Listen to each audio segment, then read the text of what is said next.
Checkers and pleasers alike. Welcome to our show, Checkpoint, the show where we discuss and discern the current events of the most recent episode of Check Please. Today we are discussing Check Please, episode 44, 45, and 46. So many. Strap in, folks. I would love We're to hitting welcome the trifecta. our members today. I am Keni, your fortunate host. Foaly as my co-host, hungry for fleshed out answers. Hello, everyone. Xeno, our swamp witch swarmonger. Me. Beardy, our beloved daddy DM. Hello. And Skrewy, our rock hard holy man. How? So, just because this is going to be a longer talking points, I'm just going to get headed into this. So, starting in episode 44, Which was when? When was that? Oh, that's like a month ago. Way back on June 18th. A little more than a month ago, actually. Oh my God. I warned Wow. y'all. I was like, y'all know this is going to be a long session. Let's go. So, Rapid fire. episode 44, we were still in Ville, and we went to go and check on Archie's house, which I don't know why it's called Archie's house, because I feel like it should just be the automaton house at this point, because that's we just leave simulacrums there. And they fight. And they We fight. leave them there and they get on each other's nerves. So, Not that they have nerves to get on, but Wires? why? Yeah, they get on each other's they get on each wires. other's wires. Marcus and Moira have come to fighting lately. Now, I don't know if this is a thing on the DM aspect of things or if this was something that Skrewy wanted to do. So I'm a little curious about that aspect. Skrewy? Oh, of it was all me. It was all me. Don't worry. Wait, I just so played the with it. desire to have Marcus be all, well, extra Marcus did not come from Skrewy? That is surprising. I mean, No, yeah. I just went with it. Hmm. Honestly, I just went with it. I just That figured was not pre-planned for me. Yeah, no, I figured that the two of them would be kind of butting heads because of their different objectives that they have, and the fact that Marcus desperately wants to be real, and Moira has kind of realized that that's just not in the cards for her, so she's kind of adapted her outlook for what she is, basically. So the two of them have differing viewpoints on the world now because of that, and that's just going to kind of lead to them bickering a bit more. Okay. Which did add a really fun layer to the whole episode, just having them going back and forth. Mm-hmm. That was good. I like that. I think it's interesting also in the fact that they both have this self-actualization of just understanding they're both constructs, I believe is the correct term for Levette's things. Mm-hmm. Yeah. That's They're, accurate. they're toys. They have this self-realization, but Moira kind of seems to have like this nihilistic look on life right now. Is that the correct term? I mean, a little bit. I'm not sure if it would be complete nihilism, but I think that she's definitely accepted what she is in a way that some people might not think is healthy, but it's also a perfectly logical way to look at things. Mm-hmm. Now, as Marcus, do you think he's ever gonna, like, get to this understanding, or is he just always gonna be angry about his situation? I think that he's always going to have that core where he wants to be real, because that is why he was created. It's the core of his creation to basically try to replace Marcus and become a father and husband to Marcus's old family. Like, that is his goal. That is why he was created. So that is sort of his drive at the most base level. So he refuses to kind of fully buy into him not being real. I mean, he knows he's not real, but to him it doesn't matter. It's It just doesn't a matter step. if he's real or not. It's just a temporary thing. Well, it's a problem to be overcame, not a truth. Not like an insurmountable truth, Oh. which is what Moira sees it as. It's like, no, this is what I am. This is why I exist. This is what I was I am a creation of someone else fit to do a specific task, and I'm going to make the best of that. Sex. I Whereas, was going to say, what is... Sorry to interrupt. go ahead. No, what... I mean, we've established that as Marcus's kind of cornerstone to lift a term from another show about automatons. Yeah. Or simulacra, or whatever we're calling them. What would Moira's cornerstone be? Just that aspect of being a companion to Levette, being what Levette needs? Yeah, companionship, basically. That was Moira's objective at the most fundamental level, was companionship to Levette. You know, basically... sorry. I was No, gonna go ahead. say, had Moira not actually become more of a like personality on her own, Riz was considering just getting rid of her. Interesting. Because they were like, oh, Levette can't do this, and this is a way they could move on, maybe. That would have certainly altered the way that Levette and Riz's dynamic has evolved, especially over the last few episodes. I mean, based on the conversation originally, because Riz has asked a couple of times, like, why? And Levette's been like, I don't know if I should keep Moira, kind of thing. But I think if you were to, if Riz was to confront Moira and be like, I'm going to destroy you, I think Moira's response would be like, you can't kill me in any way that matters. It's not a begrudging way. I understood that reference. Yeah. Uh, But like, I hope you Moira's understand like, that wouldn't be like an angry way they would get rid of Moira. sure, but just to be like, you don't need to exist anymore, sort of a thing. No, Riz would see it as this has to happen so that Levette can move on. Oh, And I that see. would very much be in keeping with Riz's making decisions in the best interests of other party members that the other party members might not necessarily agree with or be ready for. Which, would have led to interesting places. But it didn't work out that way. I still feel like, though, that if that were to happen, Moira would just be like, I'll be back because I'm inevitable. Like, Levette will make me again. So Then, Moira is I fungi. mean, if that was spoken of, then Riz would just be like, then she can never move on, and that's her own, like, Right, but Moira can't do anything problem. about that. Moira is literally just... I don't blame a Moira for symptom of the existing. problem. Why are you fighting me no, on and this? I'm not fighting on it. I'm just trying to think Okay. like what Moira's reaction would be if confronted It feels very with that. aggressive. Sorry. No, that's not the intention. I'm just finding that scenario interesting. That's all. a thought just occurred to me.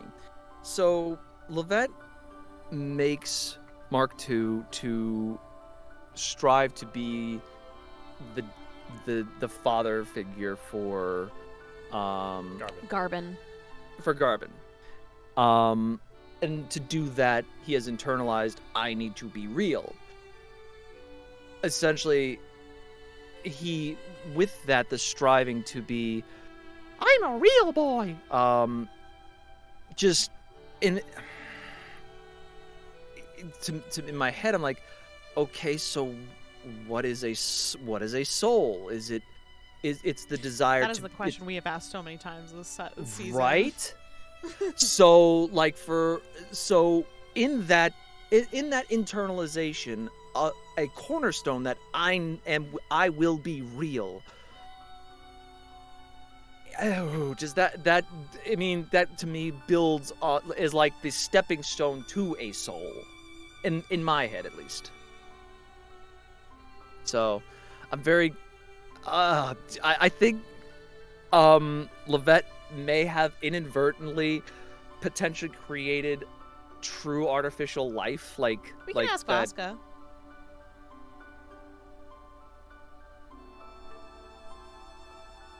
But also, if a computer talks to you, does it have a soul? That's true. Mm. I mean, That I one. personify my fucking Roomba named Burr, so like. Right. But it has, So we need to know if Moira passes the Turing test. Yeah. But I even mean, then, if yeah. a computer passes the Turing test, does it have a soul? Still a computer. Who knows? I don't think Ron would Vasca. like this conversation. I don't think so either. Sorry, buddy. I mean, I disagree. I think Grim would love this conversation. Oh, Grim would hate it. He would be mad that we would be arguing that it's He'd be like, du- why are you being racist against robots? That's why I was like, I don't want to do But something that I would will upset him. continue to do so until a robot is nice to me, and then I'll be like, I goddamn tipped Can you a robot. please stop kicking our fucking vacuum? No. That's Please. just Burr, Why are Burr you is kicking Burr, Burr? $500. every time please. I'm making food, Burr comes is and always bumps you. exactly in the wrong way. He's either blocking the door, blocking where I'm making food when I come home for like the 10 minutes I have time to make food. Leave my poor vacuum alone. He was expensive.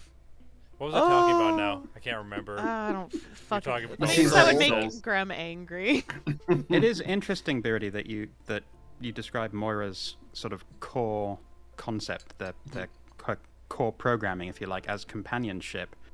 She's shown such dedication to serving Levette's best interests. My question is, if she were able to be convinced that it was in Levette's best interest that she no longer be around, would she be willing to be destroyed?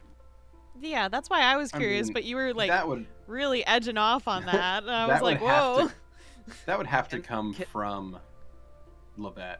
I don't think Okay. anyone could. I No cannot one could self-terminate. convince her that she needs to go away to make Levette's life easier, Except Levette. except Levette. Interesting. Which, really, when you boil down to it, is just a matter of her having to obey Levette because Levette is her creator. So you do get into some really thorny questions of free Right. will and Because consciousness. right, and I can dance around it, or I could just come out and say it, but I'll just dance around it for now. I like the dancing around. That's the fun part. Because when Well- the dance Free is life over, is the best though. yeah, because once the dance is over, where's the fun? The next dance. You know. Well, Season 3. Season 3, exactly. so we Anyway. we move on from Archie's house. We do take Moira and Marcus with us, still spatting, as we go off to meet someone else who's very important to Levette, which is Levette's mum, who Curler and Riz have only sort of, Heard I about. think they've even glimpsed her. They've heard about her, but they've not seen her before. They've not interacted with her before, and now Curler and Riz get to meet Levette's mum for the first time. And that's certainly difficult for Levette as well. Well, I don't know if it was tough for us to meet Levette's mom. Right, sorry, For I Levette. didn't phrase that. But it was interesting for Curler and Riz, but Levette was much more hesitant about the whole encounter because she feared that Lilith might be a little bit mad at her for the stuff that went down in Dis. I mean, at the same time, this is the same gnome that has said, "That's not my mother anymore," while we were in Dis. So I have conflicting feelings about that. Yeah. It's so mean. I still remember like re-listening to it and be like, oh shit, you said Yeah. that? Oof. Oof. Oof. Families are complicated. But at least for Riz meeting Lilith, that wasn't too much of an issue because Riz really isn't one to judge based on visuals of a person. Yeah, I was interested in Kurla's reaction, like to seeing how that would come about. But I didn't know what happened because obviously Kurla hates that which hungers. Mm-hmm.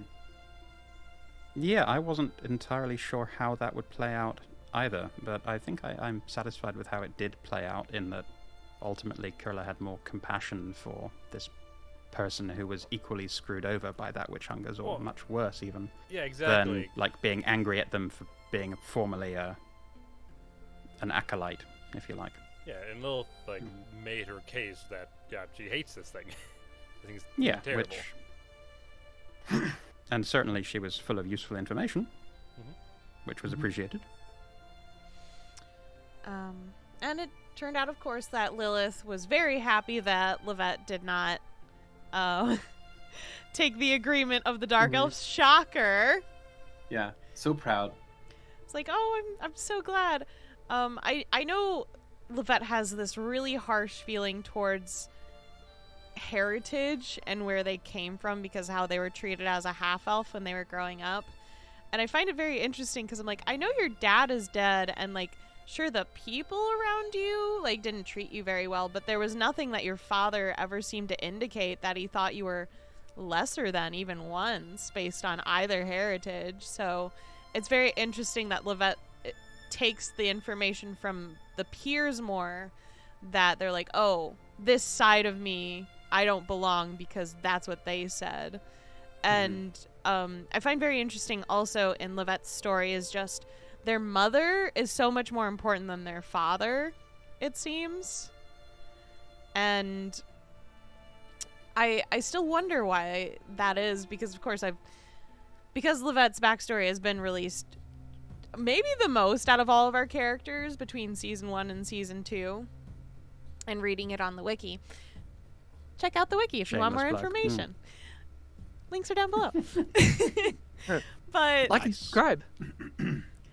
When it comes to all of that, there's no anger towards their father. It's just almost like their father's not even really there in Levette's life, which is weird because he's physically there other than when he had to leave to find Lilith, as far as I know. So I find it very interesting that there's this like anger towards the gnomish side of her when one of the people who raised you was a gnome and didn't act like that was a problem. It's a very curious thing to me. Yeah, that Levette got a lot of love and support from her family, and it wasn't the only people that really were discriminating against her were those, like you said, her peers. So like school level bullying and things like that. So I'm curious what would have been enough for Levette to be okay with herself. And I don't know, even had peers eventually change their mind about her based on successes or whatever, like, I don't know if Levette ever would have been okay. And I wonder that sometimes. That's a question for Graham, I guess. Well, but Graham unfortunately, doesn't join us anymore for these, yeah, unfortunately. Graham is not going to be able to join but us I was anymore. just kind of putting it out into the world. Graham can talk to me later. It's almost as if we play a game together. I don't know. It's weird. Right? But We need to make like a subset of questions that we can only ask Graham. And then we don't post it here at all, and then everyone's like, why don't you talk about Levette anymore? And it's like, we only talk about Levette with Levette. Sorry, you're not part of the club. We can talk about Levette just as long as we're, not being too harsh about Levette. No, I was just curious about their past mostly, and like why peers were more important, especially with Moira being very supportive as well as a person, besides the event of putting her in a coma. But even still, there were several years of being around Moira and being like, you're cool, I like you, you're my friend. I can't quite imagine what a non-self-loathing Levette would look like. And that makes me sad for Levette. I have a it would be cheeky nice answer. if they could. Oh, cheeky Okay, go answer. ahead. Is it nice? What's up? I mean, it's a cheeky answer. I wouldn't say it's mean. Okay. A non self-loathing Levette would be a fully blooded dark elf Levette. I think that would be my answer. Probably. It really seemed like after the fact of learning like what would have been given to Levette. Levette seems to care more about their mother's side. And seemed more upset that they didn't take on the power, and was like, why isn't my mom upset that I didn't become a dark elf? I mean, yeah, think of it this way. If they didn't have the hang-ups of self-loathing, just full into logic and everything, I feel Levette would just follow that rabbit hole of logic, and you got yourself a big bad evil guy. I will admit, season 1, I thought for sure Levette would have a turning point where that she would betray the party and become a bad guy. Gonna be honest. It was a thing I'd considered. I had a mini playlist of Levette's the bad guy songs for myself, where I was just like, oh, I can give this to Graham as soon as it happens. I'm ready. It's interesting, though, because you do see in Levette that self-loathing can also lead to that empathy. So, because I think that they have shown themselves to have developed a lot more Levette's empathy than grown you necessarily so see in much. season 1. And I you've definitely seen that prefer play out with... season 2 Levette to season 1 Levette, I'll be honest. Well, you Needed a definitely lot see of that growth growing. in recent episodes, but we can dig into that. Yeah. It's an interesting answer you gave, Beardy, in that loss of the Dark Elf heritage has had such a negative impact on them, and I think that's one of the reasons why, and this is the next bullet point, I think it's one of the reasons why Kurla kind of gave Lilith the option to take vengeance. If Lilith wanted to, on Kurla, there was that beat there where it was That like, I find very interesting. Why that? I think Kurla feels guilty about the But I fact find that it interesting because I don't think Kurl is the only one in the world who has that which hungers power that they've sent out into the world.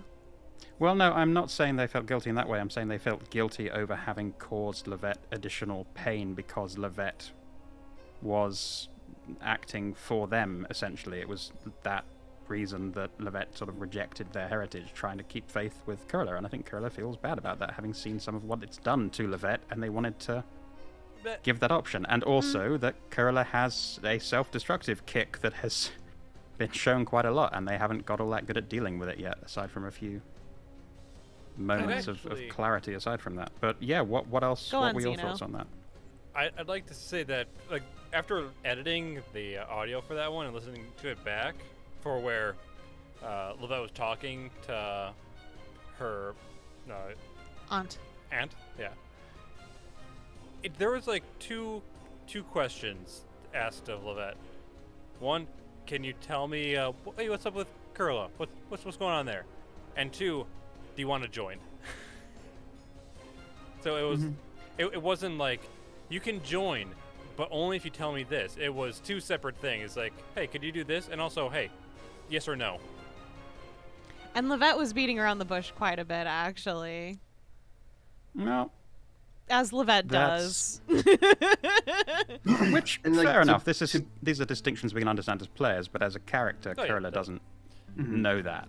And also, if... sorry. Continue. Oh, go ahead. I was going to say, also, if Levette had chosen it, literally Kurla and Vera may have killed Levette. That's true. It would have definitely gone a lot differently. To peel back the curtain a little bit, the whole situation there was supposed to be Cammy wanted to find out like why Kurla like was looking at them with such hatred, because you mentioned like seeing Cammy like earlier and being like giving them like a death stare and just like really being upset at everyone around you for good reason. And Cammy was just kind of like shocked a little bit by that, and instead of asking Kurla, was just gonna ask Levette. Just be like, hey, what's up with your friend? Why do they hate me so much? Why they hate me so much? What'd I do? Because they don't know. They have no idea. So the purpose of that was going to be that if they found out that it's like, oh yeah, this person hates that which hungers because they've been cursed by them, or even better, they're like, yeah, that person lost their sister because of that which hungers, then Cammy be like, oh well, I can make that right. Like we can fix that if that'll help. But I didn't even get to that point. That was the shitty part. Is like I didn't even get to get there and actually make it a difficult decision, because that was supposed to be one more chip on the deal to be like, oh well, we'll just bring Verla back. That's no problem. So that was meant to be part of that, and that was gonna like cause Kurla to have to like weigh these two things. And it was supposed to make it a much more interesting decision, but we didn't get to that. But you can't predict what players are going to do. So, although now it's Kurla is weighing something fairly similar in what they've learned about their sister and the situation with that which hungers from Lilith and from Karis. Right. And who are they going to have to thank, or who are they going to have to bend the knee to if they want Verla back in some real form or some complete form? So it's interesting having built to that this way with an additional 20 episodes versus the decision that would have happened back then. And I think maybe the decisions would be different had it happened then versus now. Right, but you're also working with different materials. Like at this point, you're working with what you hope to be enough of Verla to successfully resurrect them. Back then, it would have come directly from that which hungers, and it would have been the whole piece. And be like, here, there you go. Done. What happens Done. if you do try to resurrect an incomplete soul? Well, What do you... Well, we did. what in happened with season one. Moira? Oh, but wasn't that a mixed soul? Not an it was an incomplete one? eaten one. Partially. Okay, I thought it was like a Partially eaten. mixed-ish. I thought it was like there was No, it bits just of- wasn't okay. complete. So cool. Yeah. Gotcha. You end up pissing off a really nice snake lady is what happens if you try to bring back an incomplete soul. You end up alienating. Anyway. I set things right. Y'all bitches better not be bothering my friend. She lives Oh, like Hildy. around the corner from my hive. And Yeah. you never visit her. No, we visit sometimes. Oh, that's good. Apparently, Very- Levette does, and Vera doesn't. Hildy just is like, Please- closes please don't the hang up. shutters. I mean, I guess Petra would. Petra would. He doesn't have any bad blood. Right, but Petra also doesn't have Hildy's- any history with. Hildy's literally Busy. been like, "Don't ever come back, Levette." Keeps coming back, motherfucker. Just pull the shutter down. Just shade Well, drop. Yeah. As conversations are going on with Lilith, I think this was simultaneous, or it was not long after, Petra also has a conversation with Vera, because Vera is growing increasingly uncomfortable with the direction things are taking for the party. Vis-a-vis the Pentris estates. Mm-hmm. So, Skrewy and Xeno, I want to throw it to you for that. Wasn't that a great piece of paper? Yeah, is that the That was the time. That was yeah. Petra asks Vera what to look out for, and Vera writes a map. okay? Let's see on here. It says it twice. Oh, I think Bottom. someone might have added it Okay. and might not have understood. Okay, It's all good. Oh. because I was like, oh, I don't know what. The amount of confusion that piece of paper has caused in and out of game. It's- Mhm. But no, yeah, literally, it's just Vera not wanting to talk about any of this, obviously, because it's very sensitive subject. And if I recall, just it was push, and then Vera just relenting, saying, fuck it. Here you Fuck it all. go. Here, take the one thing. And you know what? I think it's gonna really pay off. I think it's gonna really pay off. Really help everybody out. Yeah. Gonna It's a get couple there. steps down Gonna the come line. back. Yeah. Okay, here's my foreshadowing a little bit. I'm not going to mention to whoever this relative is of that Vera is still existing. I'm just gonna go back to Vera and go, the fuck? but this is yesterday's episode, and you're now jumping to. We still have to finish talking about episode 44. Yeah. We Yeah. don't know yet. Too bad. Right now, it's just a piece of paper you've been given that Just a you piece of secrete somewhere in your Map. body, and That Oh, says, this is a great "Look stuff, here." skip all NPC interactions and just go where the map says. But But don't worry. You'll put it in your pocket and forget it exists. Yeah, Mhm. yeah, pretty much. Stuff. Hey, I actually found like a $50 in my pocket today, so I forget shit. Look, the map. Oh shit! Should have written my note on this. So yeah, that's pretty much my life. That's me. That's my fault. It's truth coming out in fiction. It's Skrewy Mhm. coming out in Truth Petravian come again. out. Mm-hmm. So, a few more interesting things happen. Well, a lot happened. A lot of conversations Yeah, we happened. a lot made of- fun of Skrewy's character a lot. Yeah, maybe a little too much.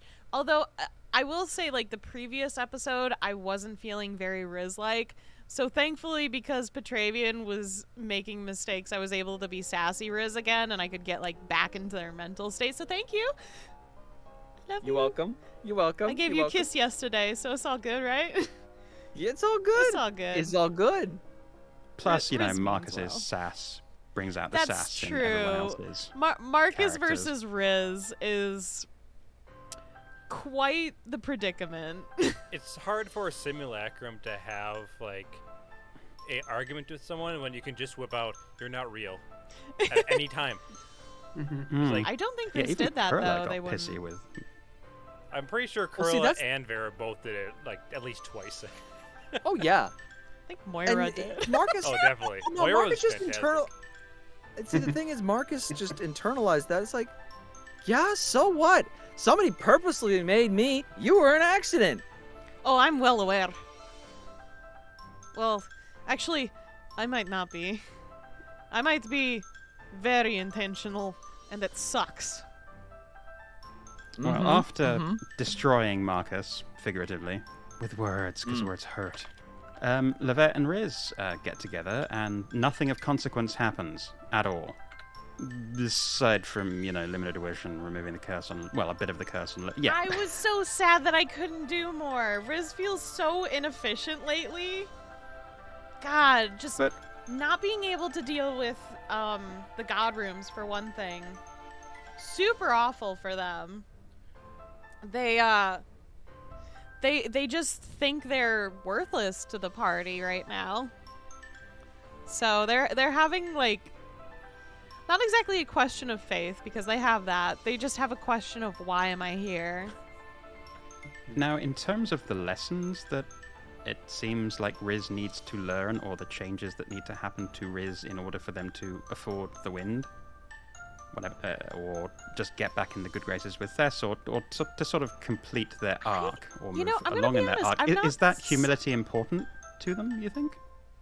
That they have that kind of self-doubt and go through it? I don't know. To be honest, there's a lot of stuff I'm not exactly sure what points there are, but the curse-breaking stuff happened in the next episode, so I think it'd be better to talk more there. But in a very sense of Riz just trying their best, they just don't understand what people need, really. Because they've always been an outside force for other people. And they've been very powerful compared to people. So not being able to be the strongest in their sense, not like in the sense of, like, lifting up boulders and stuff like Petravian probably could do, but in a different sense. Slightly magical, slightly just stronger mentally. There's a lot of factors. So Riz doesn't know how to help otherwise. So it's been complicated for them. But in the sense for this limited wish spell, thank you, Vera. I'm still waiting to thank Vera about the scroll, because I'm like, oh, Vera's really moody, so I can't actually thank her for this help, because I don't think anyone else will. But genuinely, Riz is like, oh, this was like a team effort. Vera had the spell that allowed me to do this, to like use my powers. But they didn't blame the spell. They blamed themselves of being not efficient enough to help Lilith feel right. And it's interesting, because it's like part of it's like, oh, it's better than we expected as players, because we probably were all like, oh, that wasn't gonna work. So, but it did. And at the same time, Riz fully expected that they could do it. So obviously Riz disappointed as a character. As a player, and expecting nothing to work at all, were you disappointed that it didn't work, or are you glad to be able to have this as something you can revisit later? Okay, so the whole reason this is so bad as it was, with like Lilith crying all the time, is because of me. That was my fault originally, with Soul cursing Lilith to like have this permanent like pain as their agreement to that which hungers, so that Lilith could be with Levette again. This good-willed intention, of course, as always, hurt someone. And so it was cathartic for me to fix my own mistake. I was really happy. Even if it was a different character, it's all good. Do you think that it mattered that they were both your character, that it worked? No. Okay. I'm just saying it felt good that I could solve my own mistake.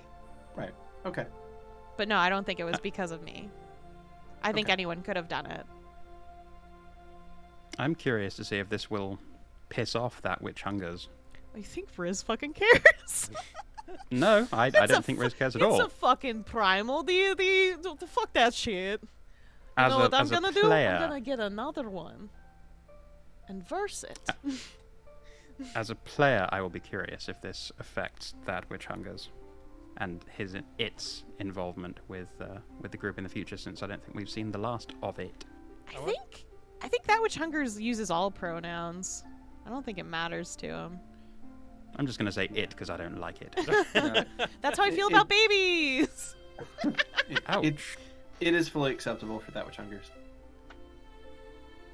So, say something? coming off I can't remember now. I'm sorry.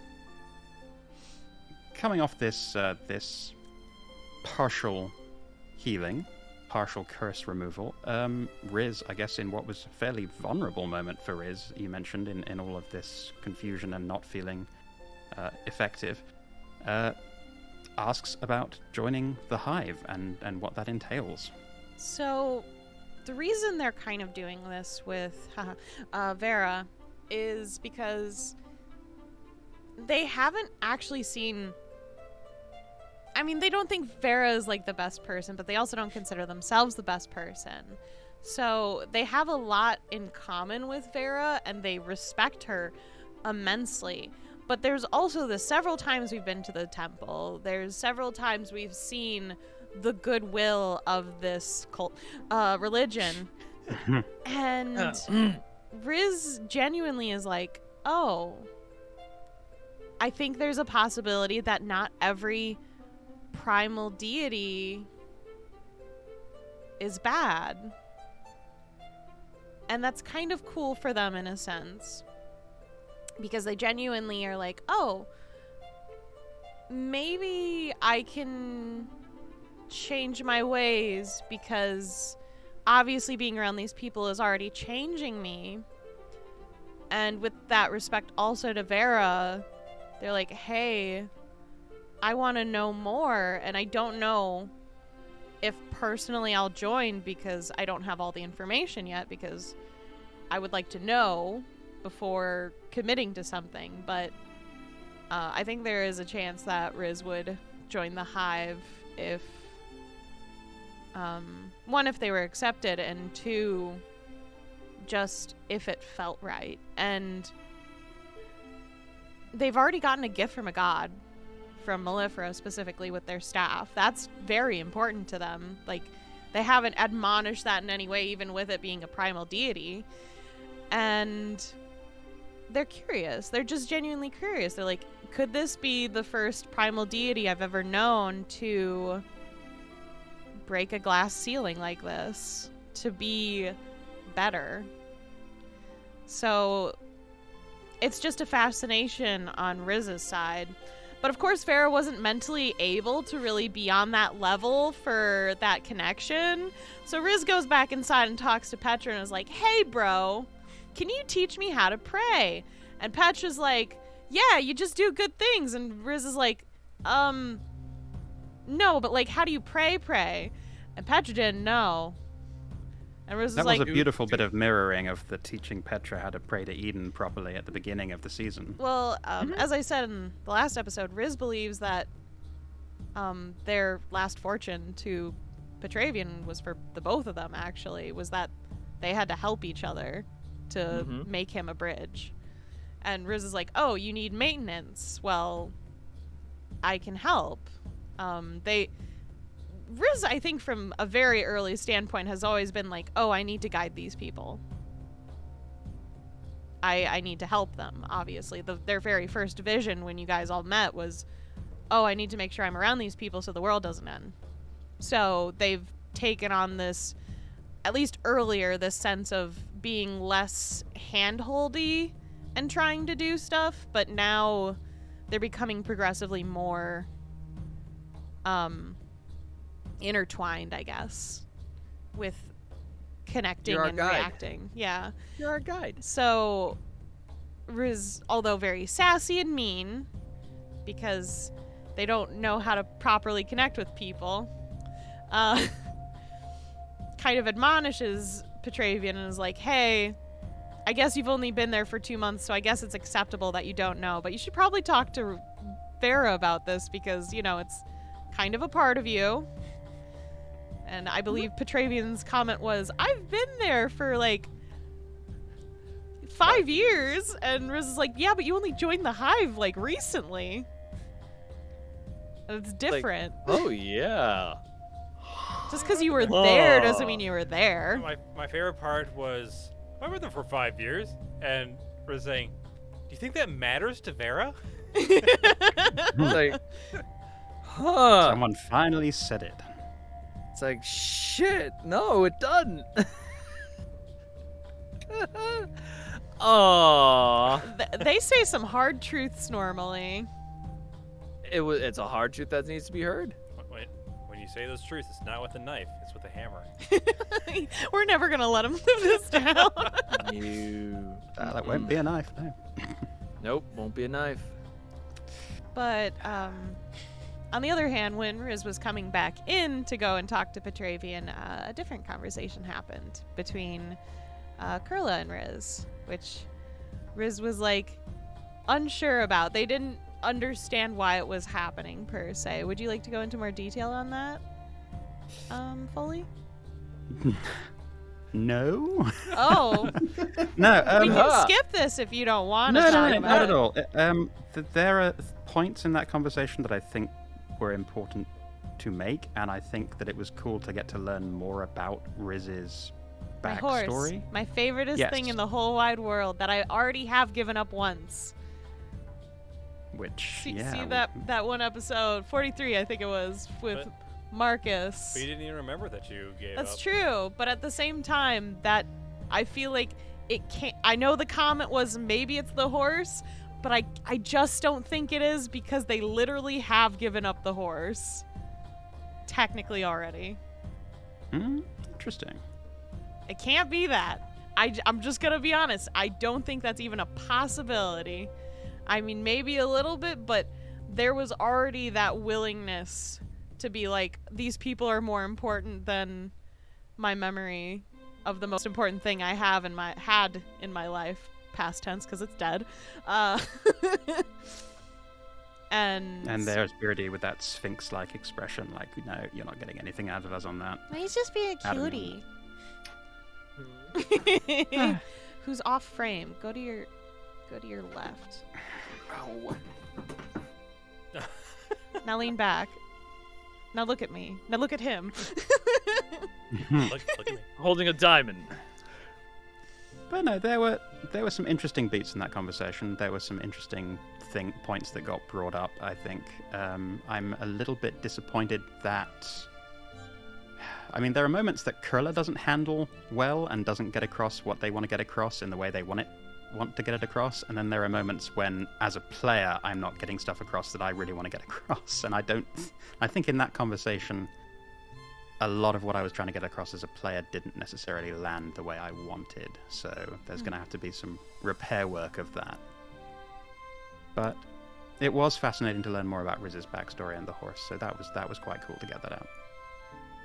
And it was nice it was good, even if it was a little bit ham-handed, it was nice to get out exactly why Kurla and their father did not get on particularly well, why there was such a strong reaction. Whether that or not that got sold sufficiently well by me is debatable, but who knows?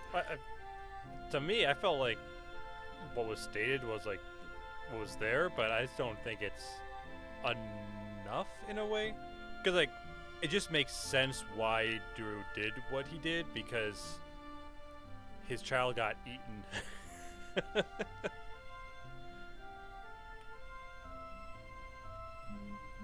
So I'm very much looking forward to the end of the Riz Kurla arc, like to the end of the season, because I have an interesting ending written.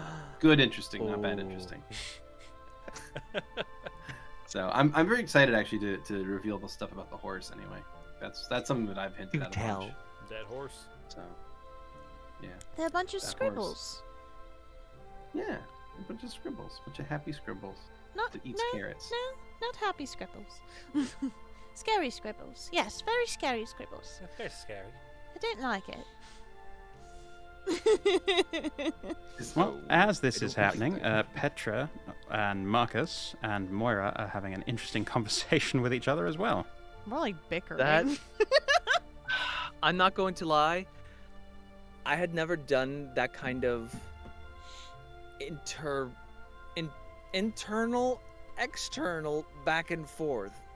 And it was switching between the two different mindsets was really fucking hard. Yeah, I isn't don't it? know how Isn't you did it? it. It doesn't fucking suck. Yeah. Thank you Yeah. for doing it all the time, Beardy. You I mean, are I try not to. you are the best daddy DM.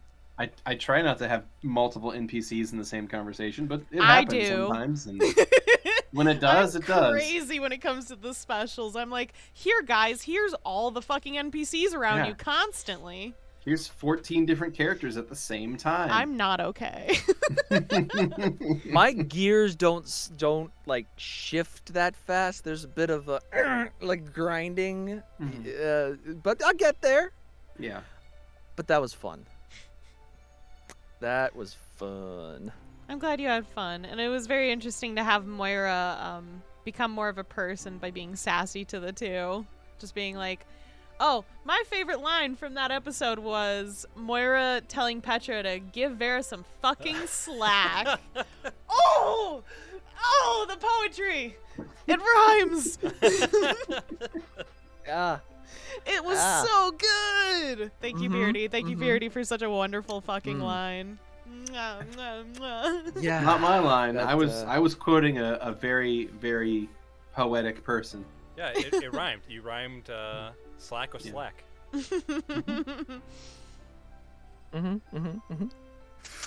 Anyways, Yeah. it's not very nice to tell someone that when they break you out of jail. No. Yeah. Just saying. Just saying. But I enjoyed seeing that. I think it was fun to get you a little more of a acting chops to see how it all works. Just a taste. Just a little bit. Mhm. Practice. But thankfully, Levette came down and talked to Vera because I don't think Petravian's been doing a good job at keeping Vera's mind at ease. So Levette's actually been doing a lot of damage control, and I think that's fascinating and very new for Levette because I don't think she trusted herself enough to do that before the ship conversation when she was drunk being like, "Are we friends, Vera?" Oddly enough, I think that's given her enough courage to be like, "Hey, we cool, my dude? My bro? My bro? My brofriend?" No, bro. No, brofriend.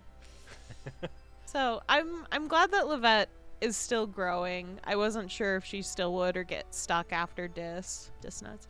Every so- time I hear this, I just in the back of my mind it says, "Dis nuts." That's because we're the same Dis nuts. person. Dis nuts. I can't help it either. I've been poisoned. It's in my brain now too. Every time I hear dis, it's like Aren't you the happy you little get voice. to live with us now? Dis nuts. Every time you hear It's what? great. Every time you hear dis, the little Dis voice in nuts. my head, dis nuts. Dis nuts. Yeah.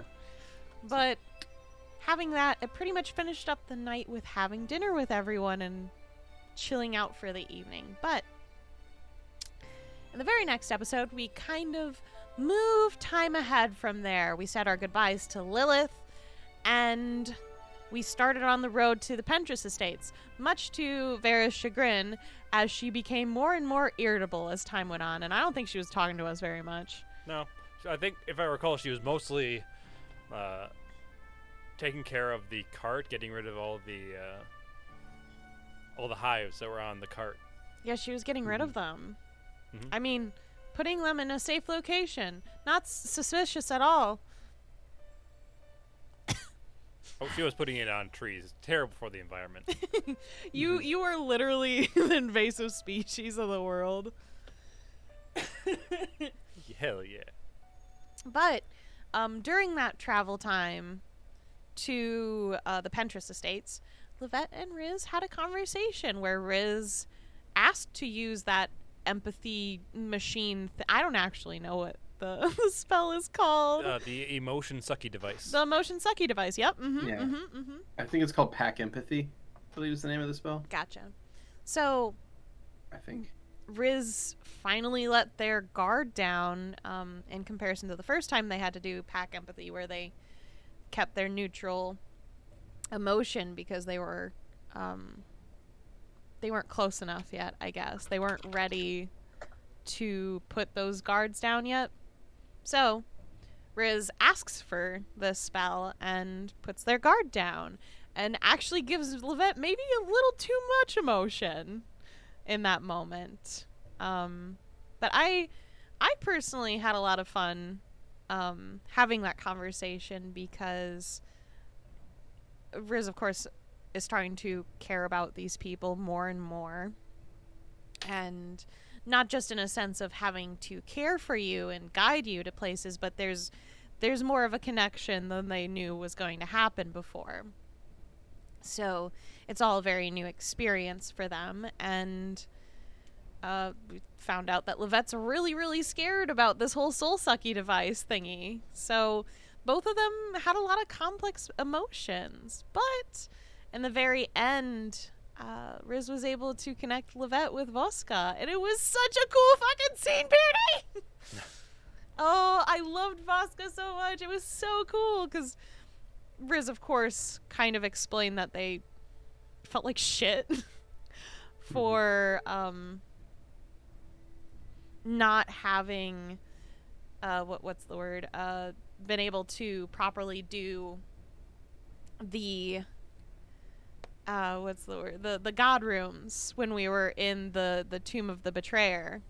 So having to admit that, it was very interesting because they probably thought it was obvious that they were a failure in this situation because they were feeling like a failure. One, I mean, they attempted to help with Bella, but they weren't listened to, they felt like. So they're like, okay. And then Thessa's room happened. Terrified of that room, of course. They're like, oh god, I can't do this. I'm not worthy enough to do this. Little god-fearing information coming out. Voska's, they tried, and they're like, oh, this is definitely the room I'm meant to do, right? Couldn't do it. Levette had to do it. So, of course, Riz is like, oh, fuck. And then, of course, the last room is Terrace, and they were already in the outs with Terrace before, so, again, they were afraid to speak. So, all those rooms, they were completely irrelevant to the situation, really. And they felt awful. And I've been thinking about it as Riz and being like, oh my gods, like, this is literally the thing I'm meant for. I'm meant for being with the gods, and I couldn't do any of those things. What a worst case scenario for me. Mm-hmm. It's embarrassing. It's one of those serendipitous sort of parts of D&D, though, that it could have gone either way with Voska. It was just a couple of dice rolls that didn't work out in your favor, but which, as a result of which, have led to really interesting character beats for you and for Levette. Mm-hmm. Mm-hmm. And I think that the Voska thing definitely has brought them together quite a bit because of that. And it's very interesting because Levette's like, oh, I thought you were just trying to be impartial so that we didn't win the rooms really fast. And Riz is like, are you fucking kidding me? Bitch, please. I am a disaster. I failed. Mm-hmm. So it's, I don't know if it's humility. It might be. I always forget how to use that word. But I think you're using it correctly. Okay. Yeah. There's just this huge sense of not being worthy, and even though it's their family, it's like, oh, I'm still the other. And as close as they are to the gods, and as much as they can be like, I just know what they're saying, I just can feel it. Even if Levette's like, oh, that makes you incredibly special, Riz is just like, no, that's all I've ever known. Of course I know how they talk. I just can, because that was the first.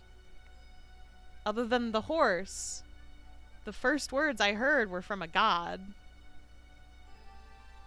It's how I learned how to talk, pretty much. It was like being a baby as an adult. It's very weird. They have a very odd situation. From this, presumably, this vulnerability moment, this sharing moment, We I can't don't be know sure what it because, was. again, the dice intervened.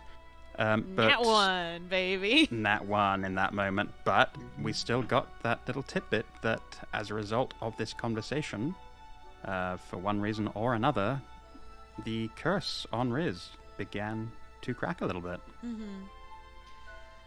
So, whatever it may be, and like even as a player, I'm like, I have no fucking Yeah. idea. I have no idea. Because it can't be the friendship thing, because they've already been friends with Kurla and like been extremely close with Kurla. So I don't think it's that. It's not friendship. It's not that, because that wouldn't make any sense to the prior interactions with people. They've already like cared immensely about someone before. So is it like admitting fault? Showing weakness? I don't know. Fucking knows. Fucking something will happen again. In either Maybe. case, that was something interesting. But as we got closer and closer, Vera stopped us right before we were about to get to the estates and was like, "Peace out, Girl Scout. I'm not coming with you guys." Yeah, about 50 miles away Yep. from the estates. You turned into a bee and left. You left us. I did. You Was that bitch. Grown up always your now. plan, You don't Xeno? need me anymore. Bye-bye. Bye-bye. Did you hear the question? No, what's up? Was that always your plan, Xeno, on how you wanted to approach, this big revelation of your character's backstory? Oh, this was the plan once I knew we were going to the Pentress Estates. I was like, okay, I want Vera to go on the outside, because as soon as you put Vera in the Pentress Estates, it's not great. A lot of bad things can happen. So I was like, I want the party to be able to experience Vera's backstory without Vera cutting through some fools. Gotcha. It would have changed all of the interactions for the party had Vera been there. I It would would have, imagine there would have been more violence outright from the start. yes, and it also would have been more dangerous, obviously, just having her there in general. And I know from a behind-the-scenes standpoint, you and Beardy have been working very closely together about this section of the game. Yes, because we I see you texting as I'm playing this game, just back and forth. I hear Beardy's little tippy types, and I look over and you're on your phone, and I'm like, motherfuckers, you're Yeah. planning shit as we go, you it's fucking bitches. it's fun. It's been so fun to watch this. That's how we do. But no, if Yeah, have you been... what's up? No, I was just going to ask. You said it's been fun watching this. You have been satisfied and Definitely. pleased with just how everything has come out after all of this time, finally getting to... Yeah, and like I said, I know nothing's going to be like what I imagine, just because that's how D&D works. The players are never going to do exactly what you want. So things have, like, the players have gone in a different direction, but it's still been so good. Just absolutely phenomenal. Yeah. So in case it wasn't clear, like, Xeno wrote up the Pentress Estates, like for me, basically. Like, wrote up all this stuff as part of Vera's backstory. Gave a lot of information, gave a lot of backstory, gave a lot of character details, character descriptions, names, places, maps, like, tons of information. So thank you very much for that, by the way. No problem. And then I've been trying my damnedest to get it in, like, to run it in the game accurately and do justice to it. And it's been really fun to see how you guys are approaching this giant problem that exists in this place. So Badly. it's been really interesting so far. Yeah, no, And I guess how we're synthesizing what we learn with what little we know of Vera's backstory, and the fact that various people have various different pieces, but no one has actually got the full Yeah. set of clues. Guys should start talking to people more. Yeah, some more we should information. all, like, Well, share some info once I in a find while. it very interesting that Petra's so upset that Vera hasn't shared stuff. And very much so, my point is, she's scared. And I feel like we should take note of that. Because if Vera, of all people, is scared, something's wrong. She, to take a quote from one of the shows means, I've been watching, she's kind of the canary of the group. Like, if something's wrong in her standards, Well, it's fucked. Wasn't it Barin who was talking to Petravian about this? And it's just like, It sounds to me like you don't respect Vera. Yeah. It's like, why are you doing this? Like, Vera's asking you not to do this or go there. Like, oh, I forget how I phrased it. It was Like, trying very to poetic. To try to control her. I Yeah. think is what, something like that. Yeah. Just to try to like give an alternate viewpoint of what Petravian's actions were actually doing, or It's very- how they could be misconstrued. Interesting to see him without Vera right now, though, at the same time. Because that dynamic has been so questionable since he joined, well, even before he joined the Hive. It just seems like he has never understood how to talk to Vera from day one. Does anyone know how to talk to Vera? Sol does. That's true. It's your best friend. Carola's done decently on occasion. That's true. But Maybe. usually when that's happening, Vera's crying. Yikes. It's true. A lot of like the bigger conversations Curla and Vera had were when Vera's already kind of breaking down, basically because of this topic of the Pensions Estates. Mm-hmm. Well, speaking of, it was at that point thereabouts that Vera splits off. The rest of the party continues on and makes it to the city proper. And I guess my question is, what did you all think of the initial description of this place?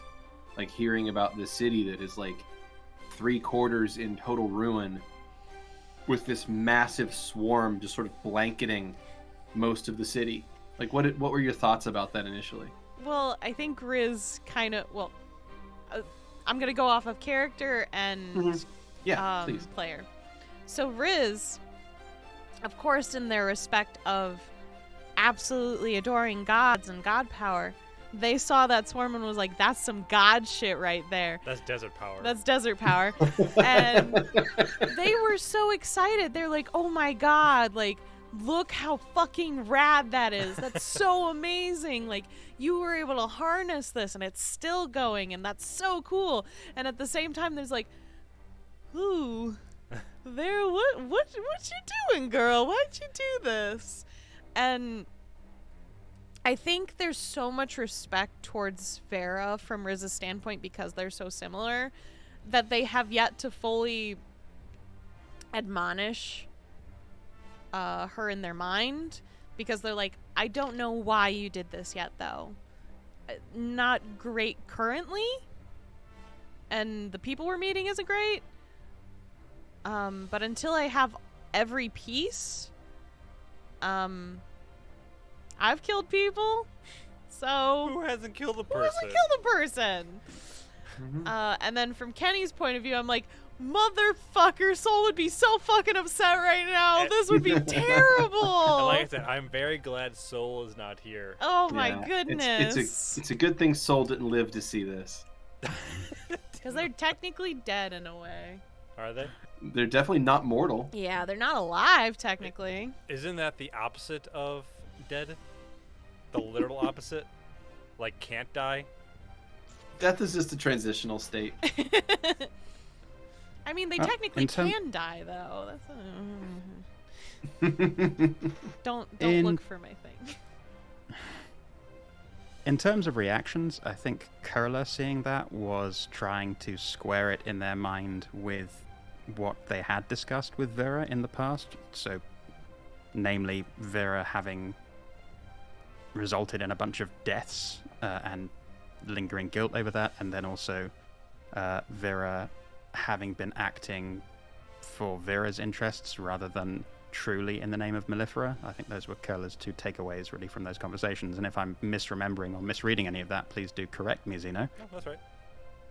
Okay, so Curla's kind of squaring that in their mind with seeing this and trying to figure out, well, okay, what is that? What new information does that give me? But they're also kind of thinking pragmatically in that, okay, well, this is a city full of sick people, and right now Curla doesn't know what to do with their power. So I think they're thinking of it as, okay, Vera has done this. How do we fix it? That's kind of their instant reaction. I will say, I am curious about how it's been with Curla, seeing all this stuff and not telling the party, because Curla knows all this stuff, like most of the stuff, because Vera's told you, like, oh, this all happened. I'm wondering if there's any internal conflict in Kurla that, like, they didn't say anything to the party. I think maybe we can kind of address that in episode 46, because it came up a little bit last night in that Kurla has said, okay, yeah, I know a few things just as you do, Petravian, but at the same time, I don't want to break faith with Virek, because that was confided in me. So I think there isn't so much conflict in Kurla about that. It's if this information is essential, in that our lives are on the line, and I absolutely have to break faith with Vera, I will, otherwise, you know, that this is personal. And it doesn't affect what we need to do here, necessarily. That's at least their judgment right now. Does that surprise you, or...? No. Just curiosity, right? Yeah. It seems about right. Man, I just, as Soul, want to give Vera a hug. Like, I was telling Xeno last night after game, I was like, man, I miss Soul and Vera just together. I miss the two of them together so much right now. Vera need a hug. She won't like it, but she need a hug. I think there is also a personal aspect in that the last time they had kind of talked about it, Kurla had said, well, you know, maybe that it is time for you to face this, because they had also faced returning home and having to address things that they had done. This isn't really Vera's home, though. Right, but I mean, in the same sort of way, having to revisit somewhere, something, some past thing where you have screwed up and try to make peace with that and try to fix that, and the you know, lingering guilt or shame over that. I think that resonates with Kurla, and that might also be the reason why Kurla is being reticent to clue anyone in on what they know. Just to, you know, answer the question a little bit more, you know? Oh, sure. But as we finally made our way into the town, we found Aroni's wall, or what? Hold Yep, on one second. Aroni. I want Skrewy to Sure. say what he thought when he came in. Oh, what did you think of this when you first saw the city? When I first gave the description of the Pinterest estates, and I described a city that was like 3/4 destroyed, covered in a giant swarm of bugs. Like, what was your initial thought of that? But both of you want to answer, like, Petravian and yourself, either one. Okay, so as a player, it wasn't what I expected, but in a really interesting way. It mentally reminded me of the city from, was it not Portal, Half-Life 2, where that big wall was starting to encroach in. Yeah, City 17? Yes. Mm-hmm. It my mind was right there first. It's like, oh shit go down here. You get to Why did shit go down? You get to the gate, it's like, pick up the can. Pick up the can. Pick up the can. Yeah. So now as a player, or as Petra, Petra's like, oh shit, we gotta fix this. Vera did a bad. Vera did a real bad. But maybe it should have been completed. Maybe it should have been a worse. Yeah, maybe the Maybe it swarm should should be have wiped the gone. whole city out. See, I think as Petra, he understands what Vera. I think he understands what, or he has an idea of what Vera was intending to do, but it got out of hand. And we'll get to that for in the next episode. But Okay. oh shit, stanky, shit. Just it was just for someone who is dealing with Eden and trees and mellifera with nature and insects and everything. It's just, oh, I don't like this. It feels like how I feel now when I go into heavily dense city. It's just like, people. Yeah. So On a- you get in. You guys get into the town, and you see this. You see this wall built. You know, this kind of makeshift wall, kind of going across the city, keeping the bugs on one side.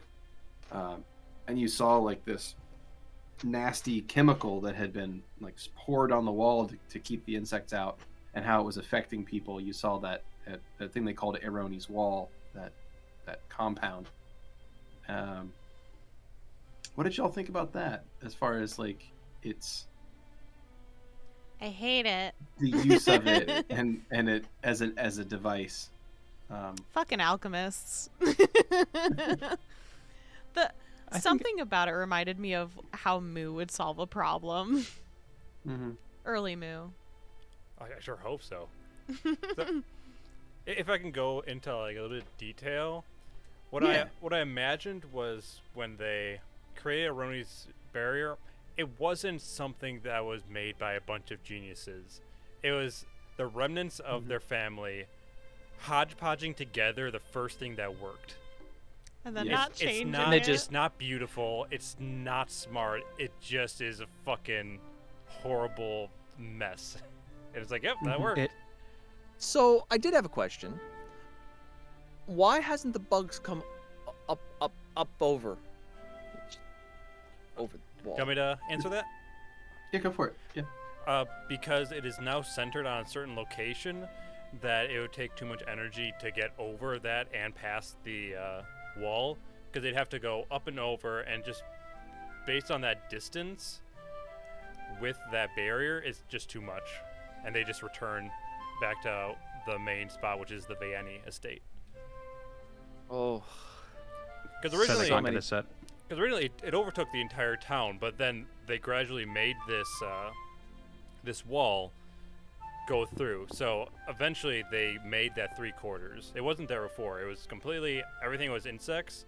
It was just a bit less insects originally, and then they were able to fight that to make this wall and apply this chemical.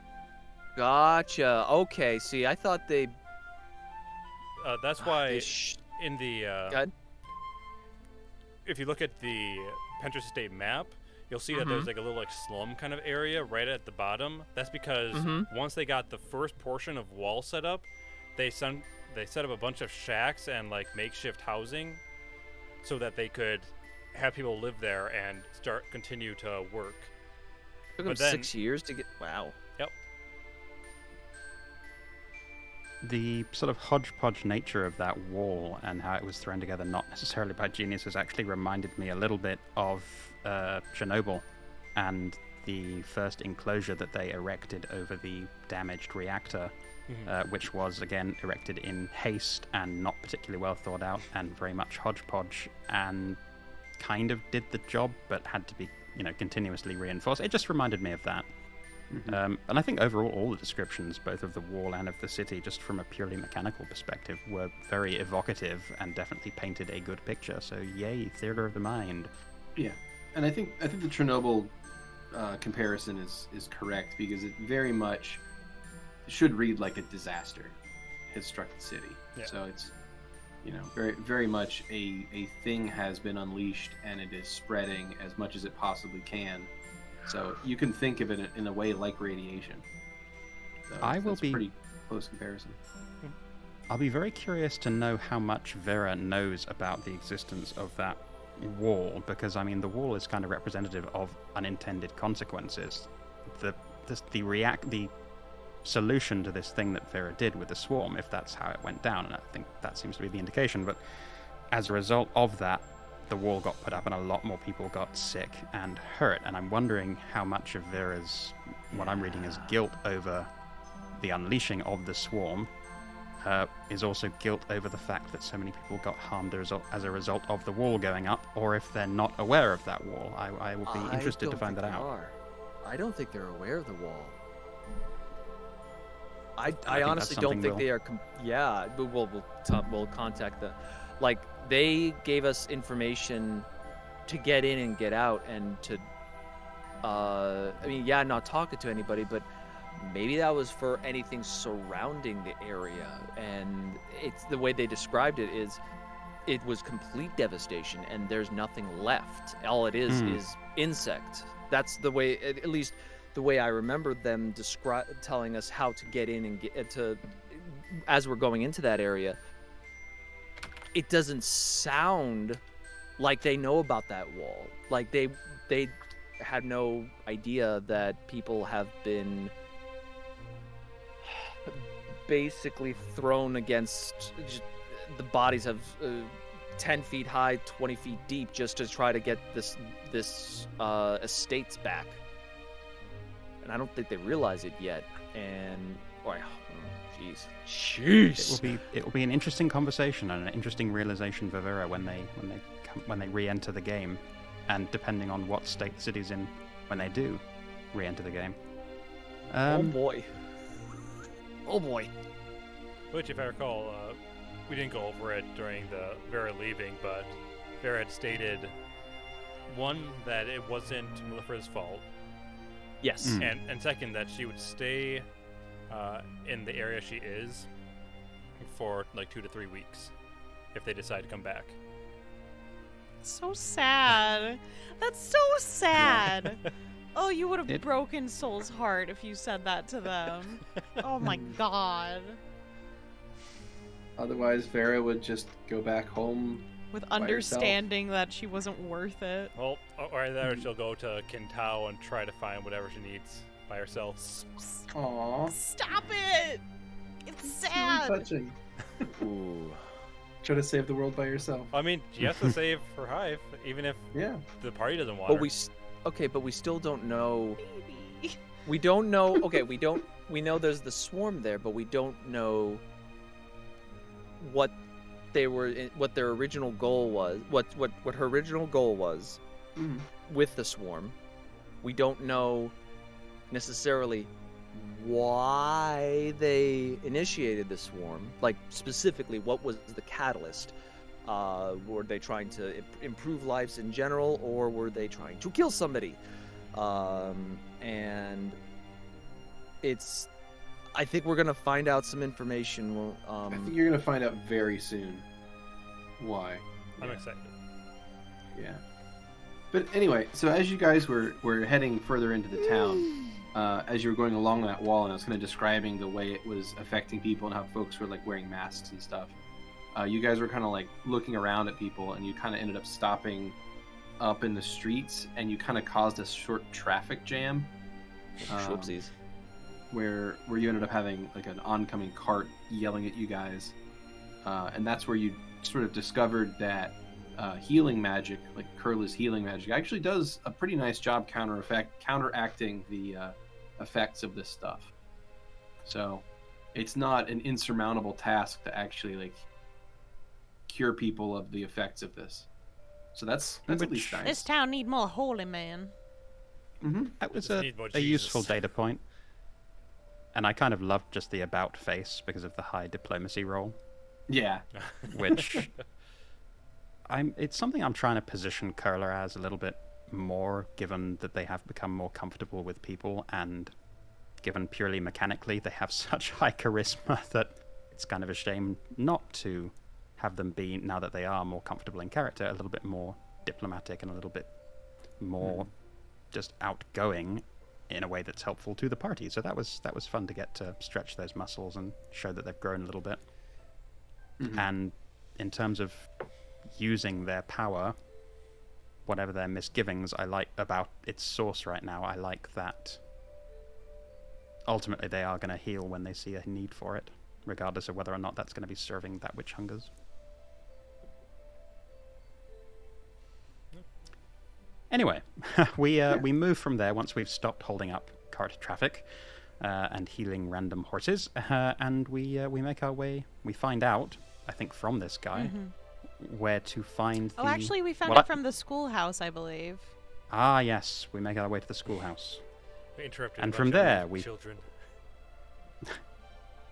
From there, we find out how to find the racist, snooty, high elf wankers. I must have, I think, written that particular line in our notes for this. I do enjoy the verbiage there.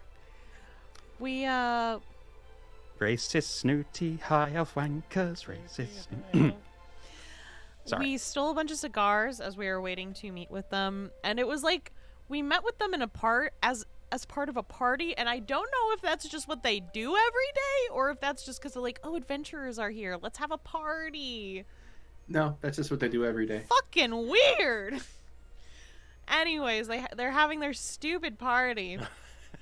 And I mean, to put that in perspective, the high elf, the people having parties. Think about the Great Gatsby. People got gobs and gobs of money. They don't have to work. They don't have to do anything. I mean, maybe what do they you should do? make their You fucking party. town better or move it somewhere else. The Great Gatsby, Again. if the green light from the end of the pier was the light of a swarm. Yeah, party. I don't want to talk about The Great Gatsby. I've never even seen it. It's a book. It's a I mean, I book. guess it's a movie too, but My Two statement still movies, in stands. I've fact. never seen Yeah. it. Whether Yeah. it's a Two book or a movies. movie. It's like I love that. It's like saying the Great Gatsby from Fortnite, right? Oh god. It's a favorite character. That actually hurts my heart It a little only bit, but only cost me 160 Kyle, V-Bucks. no. so well- we're at this Gatspian party. Mm-hmm. And we start talking to the high elves. They come up with an idea for this. Well, they didn't just on the spot, but they have this idea for a bug bomb, and they want us to get rid of the swarm. And I got to, as Riz, talk more in not exactly a diplomacy way, but just in a sense of more leading the conversation. Because usually Riz likes to sit back and let everyone else handle the situation respectfully. I think because they were othering themselves for so long, they're like, oh no, you guys have to follow your own path. Well, we don't have Vera here. And they were approached and they're like, okay, let's do this. So Riz was schmoozing them up, speaking respectfully while still just kind of chuffing them up while still despising them entirely. But I find it very interesting that they spoke to Riz first, which can only make me assume that even though I am an adventurer, I believe I am to assume that they see me as a high elf still, because they spoke to me first. So I am curious why Riz. I know Petravian wasn't talking. They did seem to want to talk to Petravian first, but he wasn't talking to anyone, He's including his party. he's doing his war damage role play. Yes, what was it? You had your tongue cut out, burned out? Cut out. Had your throat Tongue was cut out. destroyed? Tongue was cut out. Dark. Yeah. So that was Good thing I didn't interesting. open my mouth and they look. But True. even through all of that, we finally were able to talk to people, figure out where this item for the Soul Sucky device was, even though we already had the map for it, apparently. Mm. But we found out where it would be, thanks to the nobles. But we also met kind of this dick. This dick of a captain of the guard. Yup. I don't know what's up with this person. I feel like I he mean- wasn't described enough, but he was enough to where I looked at that person and was like, I want to kill this guy. So, so he very much was anti adventurer Mm-hmm. because he felt that they are ultimately chaotic and dangerous people who do chaotic and dangerous shit, and ultimately He's not wrong about us, is no, he? and he's not at all incorrect because you guys Look are at the kind of Steam murder Isle. I hobos. definitely wasn't going to look for him So- to murder him.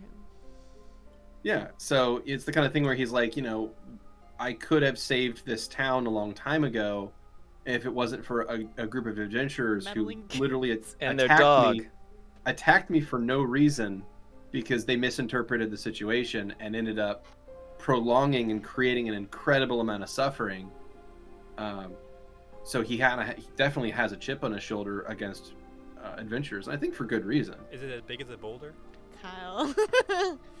Thank I God wanna he doesn't think- know Yeah. precisely which group of adventurers this is, or his chip would He's going to be Yeah, driven as considerably hell. bigger. Yeah, what I want to think like We got him! Ladies and gentlemen, we got him! I want to think that he is absolutely telling the rosiest version of events. I don't think he is. No. I think he's mad.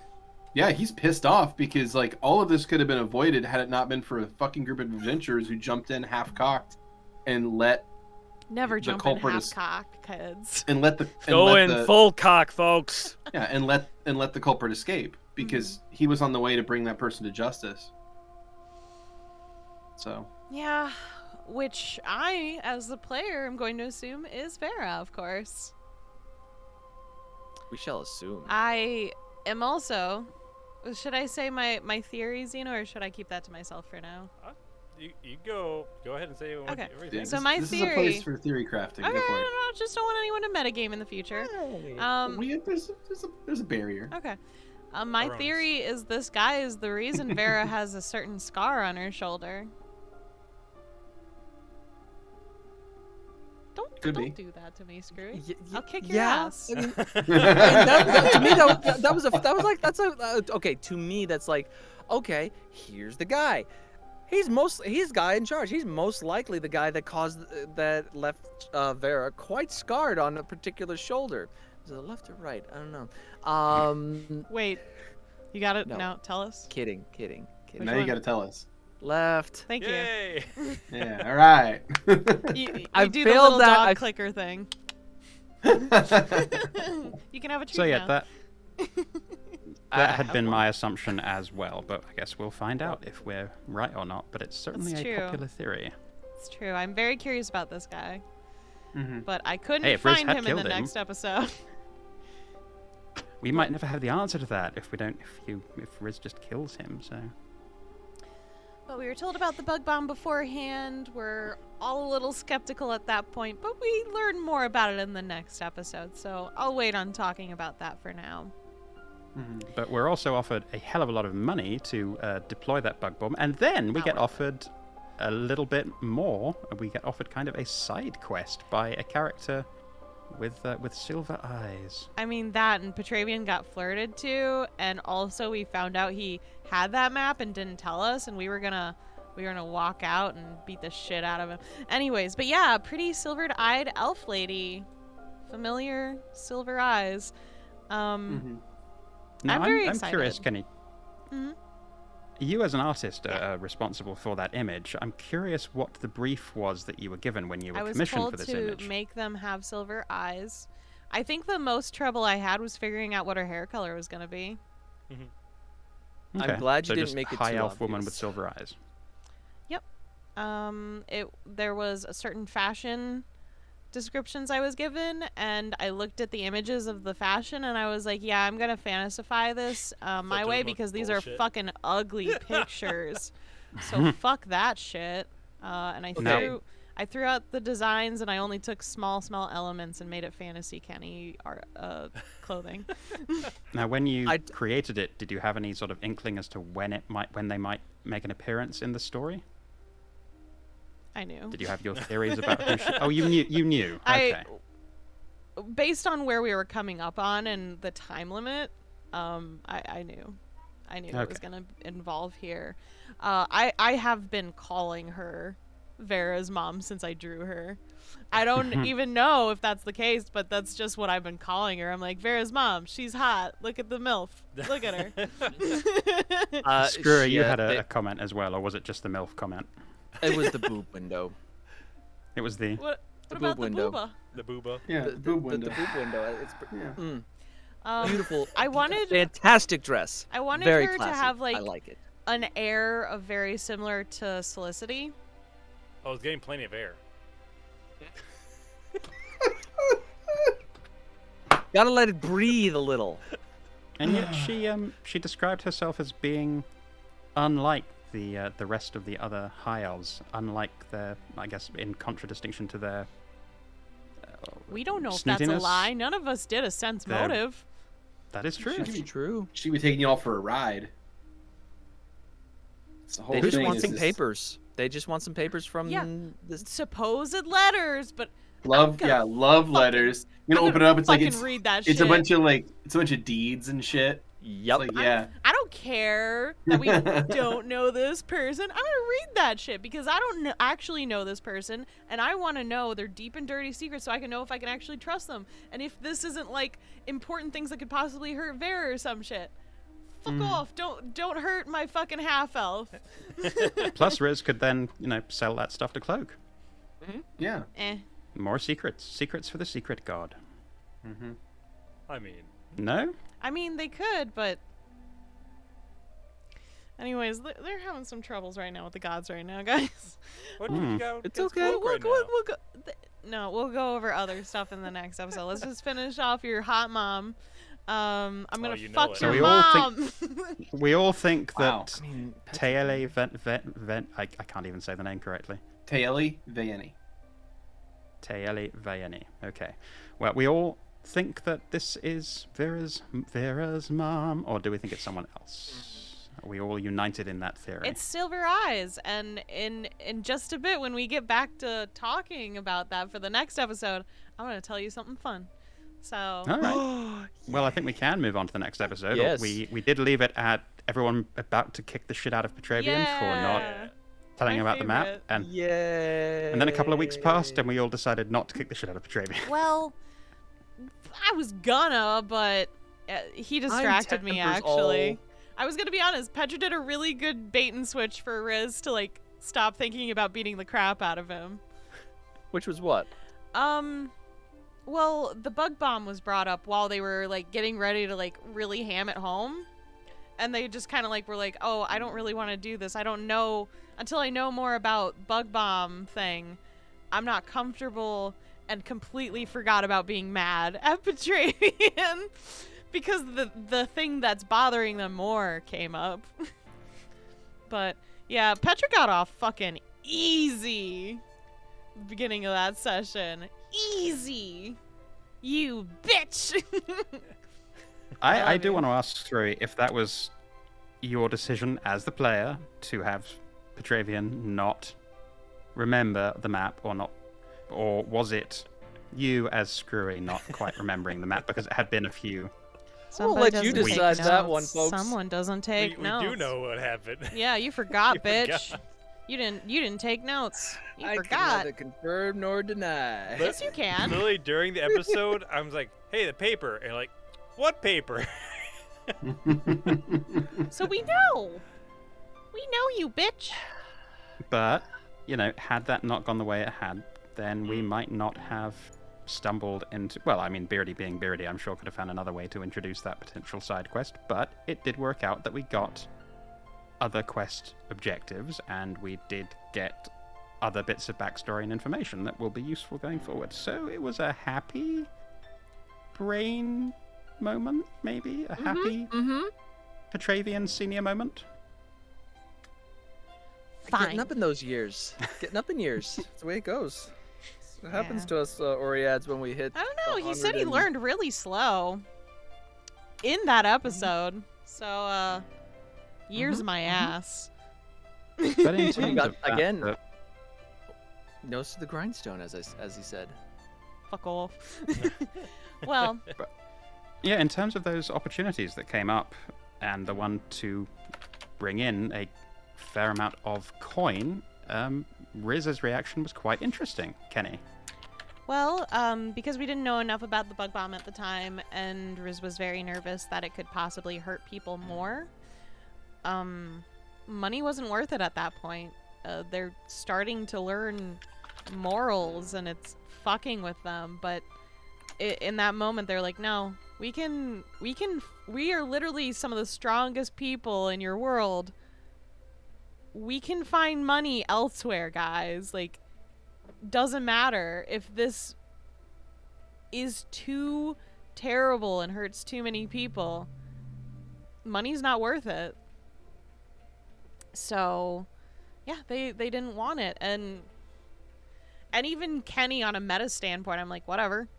I don't really need the money. We're already powerful. We're already powerful, and we can get money wherever, so I don't give a shit. Yeah. As pretty like much. Keni, but even morally for Riz, who's learning that shit or slowly. you could just steal it from them.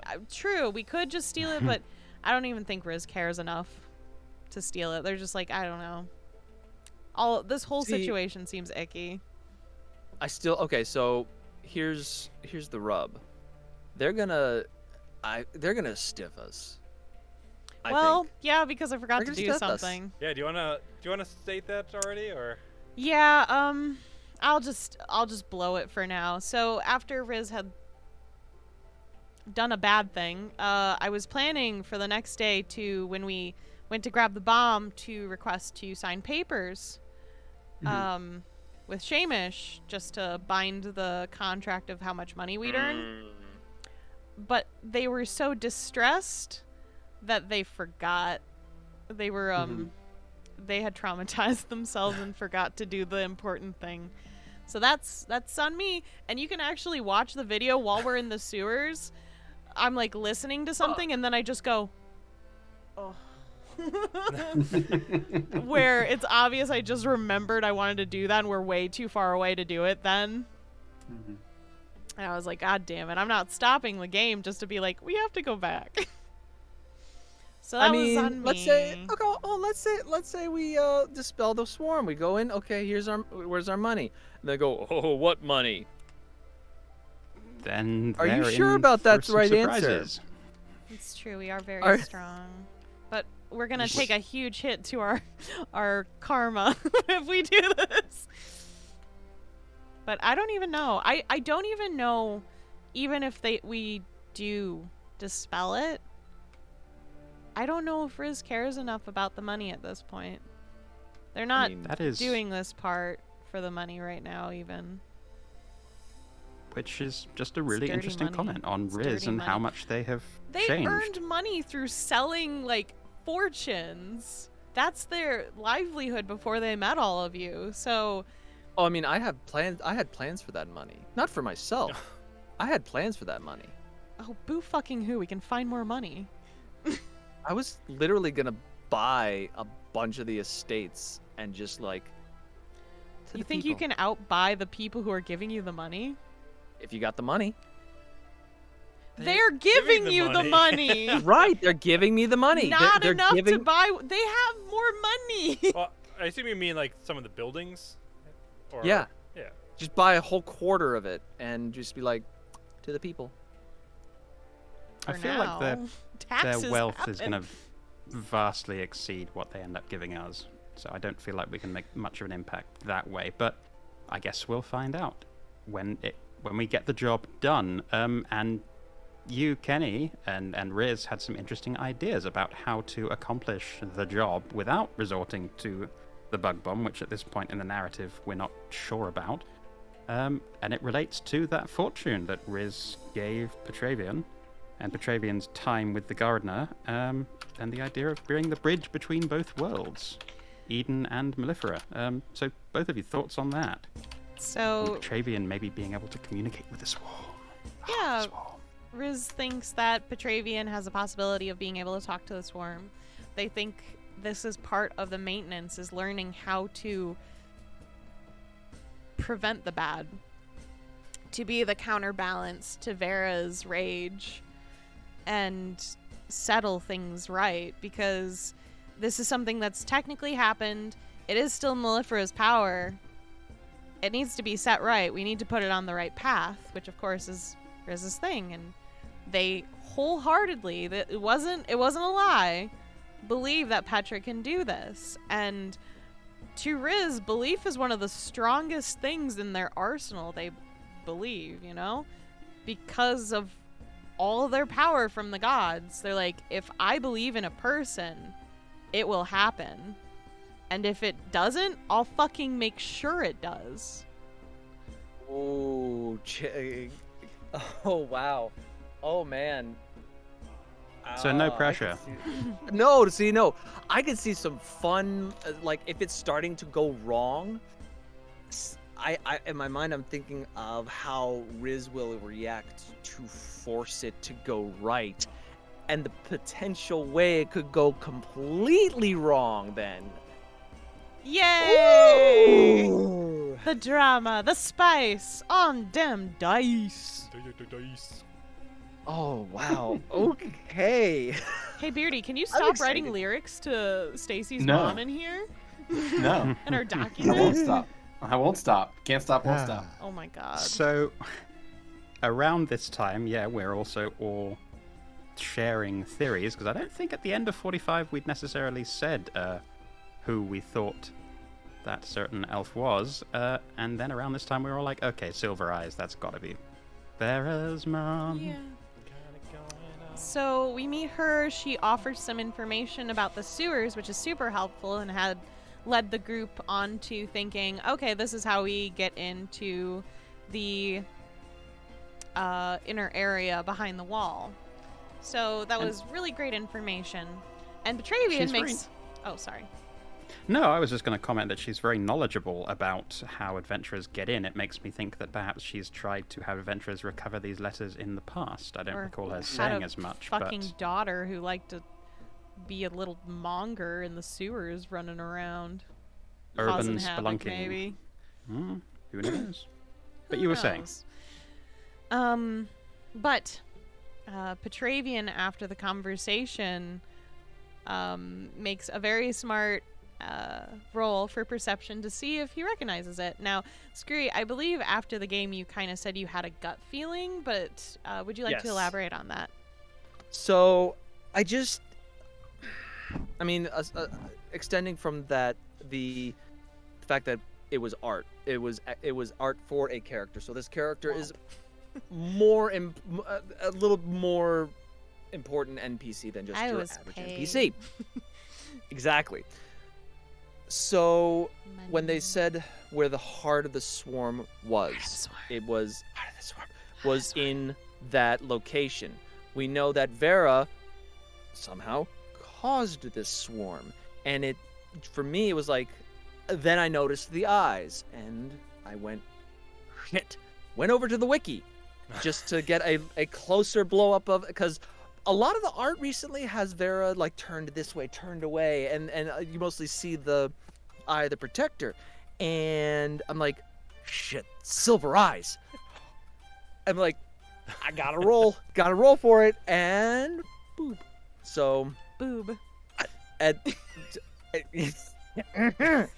If you rolled too low, it's like you just looked at her boobs, and she noticed. Yeah. I've made my choice. That's so good. So Petravian in turn kind of alerts the team, and Riz goes, I know, don't say anything, in order to preserve Vera's request. No, talk more. Shut the fuck up. Get those details. You know, we'll get there. But Petravian was very upset and was like, you knew? And I got to call back to Soul! So I used a line that Soul used when Vera was revealed as a half-elf during our time at their estate, which was, yeah, she has silver eyes. It was a complete same line where Soul went, yeah, she has silver eyes. Duh, she's a half-elf. Of course I knew. Which Riz was, yeah, of course I know she's Vera's mom. She has silver eyes. Duh, it's a theory, but I'm pretty sure. And, I mean, Petravian's not a very observant person, so when he made that connection, it's obviously eating him alive on the inside, going, I can't say anything. It's like, too fucking bad. Well, we're gonna find out in those letters, I feel like. I want to know. Speaking of eating someone within the inside, people needed healing. Are we skipping it? Didn't you guys just talk about the Mephistopheles? We didn't. No. Oh, you said the Mephistopheles thing, I thought. No. no, I haven't gotten that point. Don't go there. Jeez, no. Way to skip ahead. Come on, game designers, get it together. So, kind of getting back to the bridge conversation after we had that little debacle of that's probably Vera's mom. There's got it going on. Petra was like, don't Well, call she's all I Vera. want. We said we wouldn't call Vera. And Riz is like, well, we have to call Vera if shit goes bad because that's what she said, right? And Petravian agreed that if he was dying, Riz would be allowed to call Vera. So Riz shook on it because they didn't want to get yelled at after the fact, pretty much. They're like, yeah, I don't want this to come and bite me in the ass if you literally are dying, and then after the fact you're like, why'd you call Vera? Oh, you're such a disrespectful friend. So Riz is like, yeah, I'm not taking that chance. Let's shake on it. Is that your Betravian impression? No, that's just my person being mean to me. My dad also sounds like that when I do it.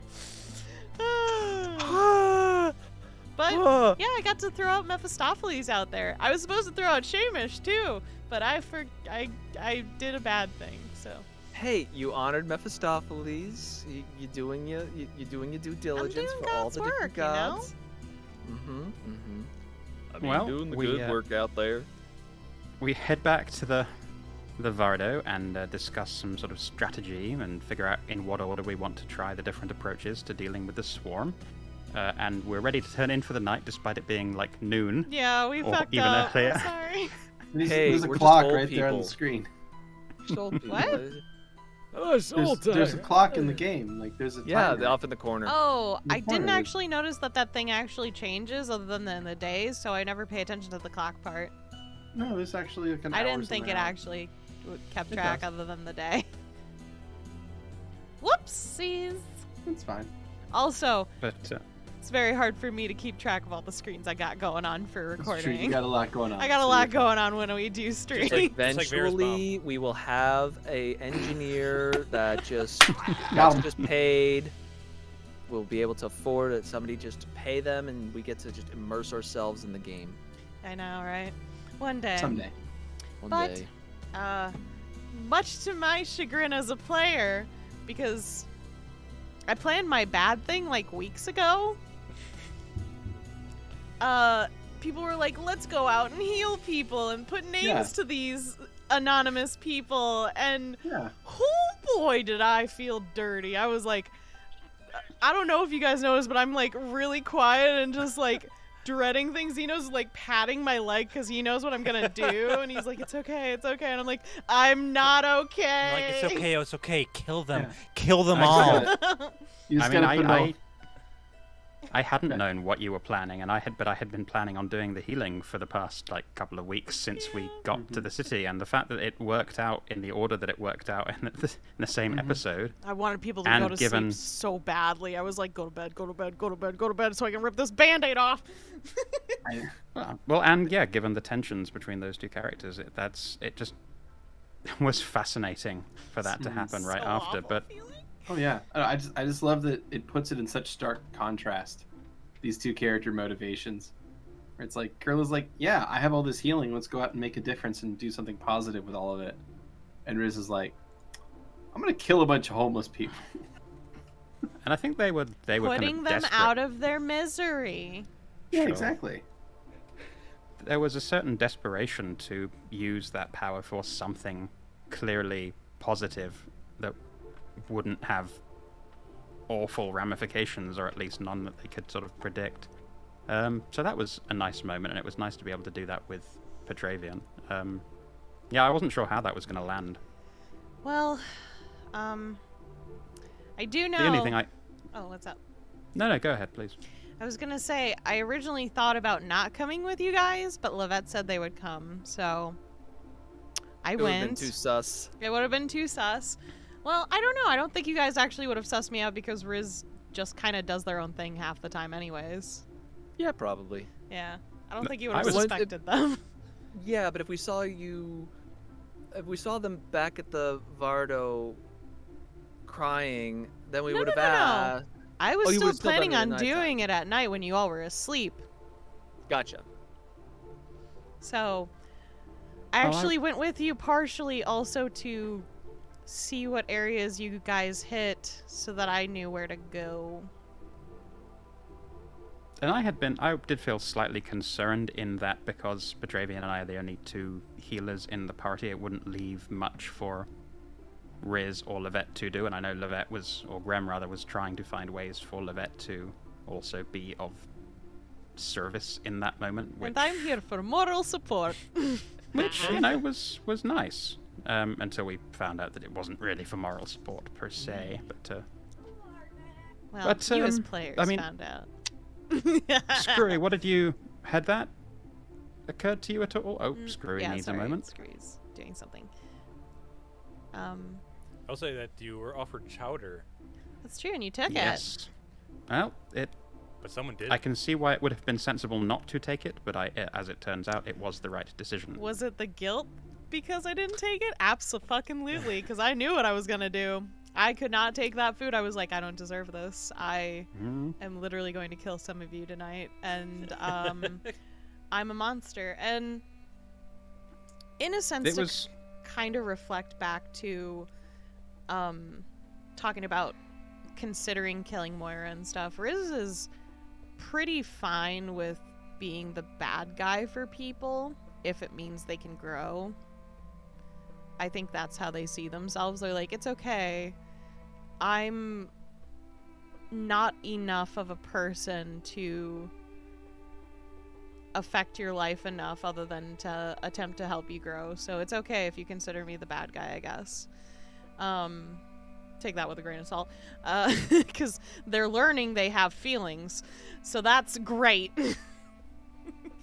But, I just like yeah. the chowder moment just because obviously food and Kurla thematically and mechanically has been quite an important motif to their character. So that was I was stoked that Beardy threw that little moment in. I was going to ask you, Skrewy, what you thought about the sort of healing session and whether that had crossed Petravian's mind at all. It at the moment, no. As we were, I was trying to get to the swarm to try to dispel it, and it didn't occur to me, hey, while we're here, let's do some good.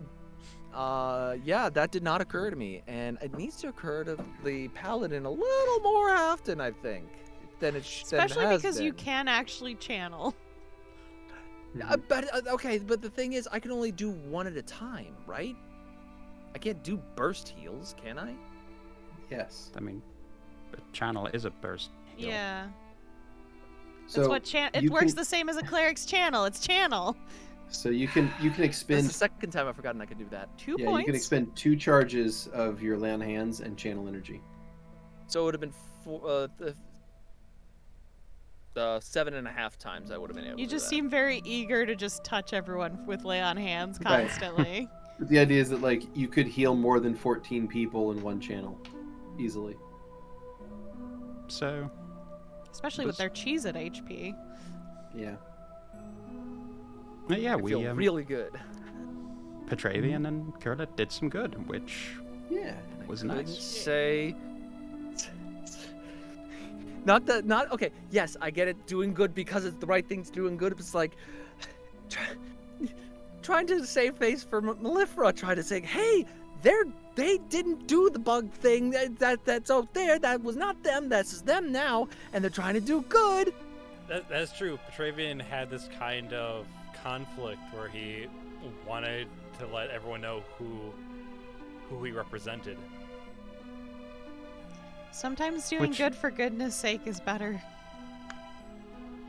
And that also No. creates just an interesting contrast to Kurla, who would be horrified if anyone found out where their power was coming from in doing this, and is kind of doing it because they want to get away from that power having its horrid legacy. There's just some interesting parallels going on between different characters and different character motivations. Skrewy, beg your pardon, Beardy, anything you want to throw in there, or shall we get on to the opposite of the healing yeah, that let's- happened a little bit Let's later? get on to the next part because I'm interested to find out the motivations behind that move. So we got back to the Vardo. It's evening. We're kind of chilling out, and Petra's like, Hummel, let's go talk in my room. And they're having a little conversation about maybe putting a swarm around the House of Nobles. You know, the swarm that's being kept out with the wall so that it doesn't destroy the entire city. Yeah. So that swarm. The swarm that was already afflicting the houses of the nobles, and that's why they all had I to mean, move. that wasn't really afflicting them. Well, it was when Most of them before they moved. built the wall. Most of them died. They all Most of them moved. died, yeah. Yeah. Not enough. No, that's me as a player. So The paladin, everyone. the paladin. I actually was having a conversation. Not the paladin, the player. The player, not the paladin, the anti-paladin. I was The having paladin hate the player. a conversation with Beardy as you were talking to Hummel, and I was like, "Ooh, is Petravian turning evil? Drinking the Kool-Aid?" So you had a conversation, kind of talked about regicide, and Hummel wasn't okay with it. Really, it seemed. Well, was okay with it so long as it was the correct Justified. option. Yeah, exactly, justified. Whether or not that was the solution that was required. And some good questions were asked, and then you called Risen, which of course I try to be respectful when people are doing secret conversations for the most part because I try not to metagame. So I was only half paying attention. But So that you- works. So you called That works. Risen, and you're like, I know you've been listening, and Risen's like, just the part about you wanting to kill the nobles. What's up? Sup, guys? So, do you know why Riz was really trying to insist that you wouldn't do something like that? Why? Because they didn't want you to be like them.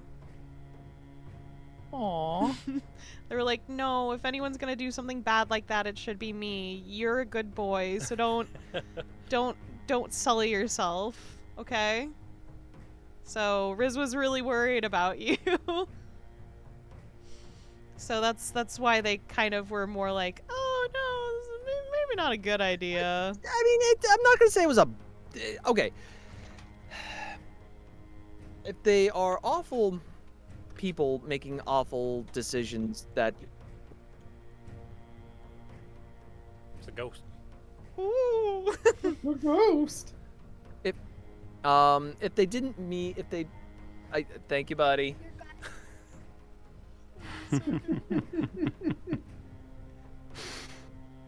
Near, far, wherever wherever you are, I believe that our heart will go on. Heart of the Swarm. 3-part harmony there, very nice.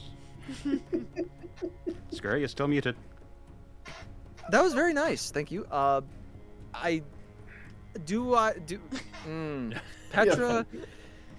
No, he was most definitely conflicted. Like, I don't want them to be dead, but I do want them walled off so that the people can make a good decision for themselves. But then he didn't know that the swarm was. I just wanted them like contained. And Don't want them to be didn't dead, you realize. just don't want them to be alive anymore. No, I just don't want them in charge. Well, I got some bad news for you. People with money sure do like to hang on to it, and the people under them. Uh-huh. I am confused on what the swarm would have done. If it's keeping them in, how did they get food?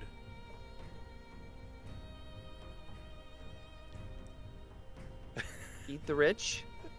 So That's death. literally So what the death, so swarm would death. have You're done. asking for death. Keiko death! No. I know. I'll the contact salmon. Bella. I'll talk to Bella. The strongest will survive. Are you gonna talk Oh to my Bella? lord. Do you want to talk to your brother too, then? I still want to talk to my brother. At some point. Me too. I want to talk to your brother too. He was hot.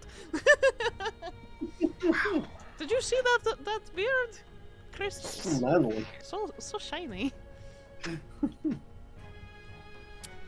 That's Just remember, After if dissuading any of you get Petravian. with Vera's mom, you can always tell Vera that you fucked her mom. Yeah, I'm And ready you for just win it. any argument.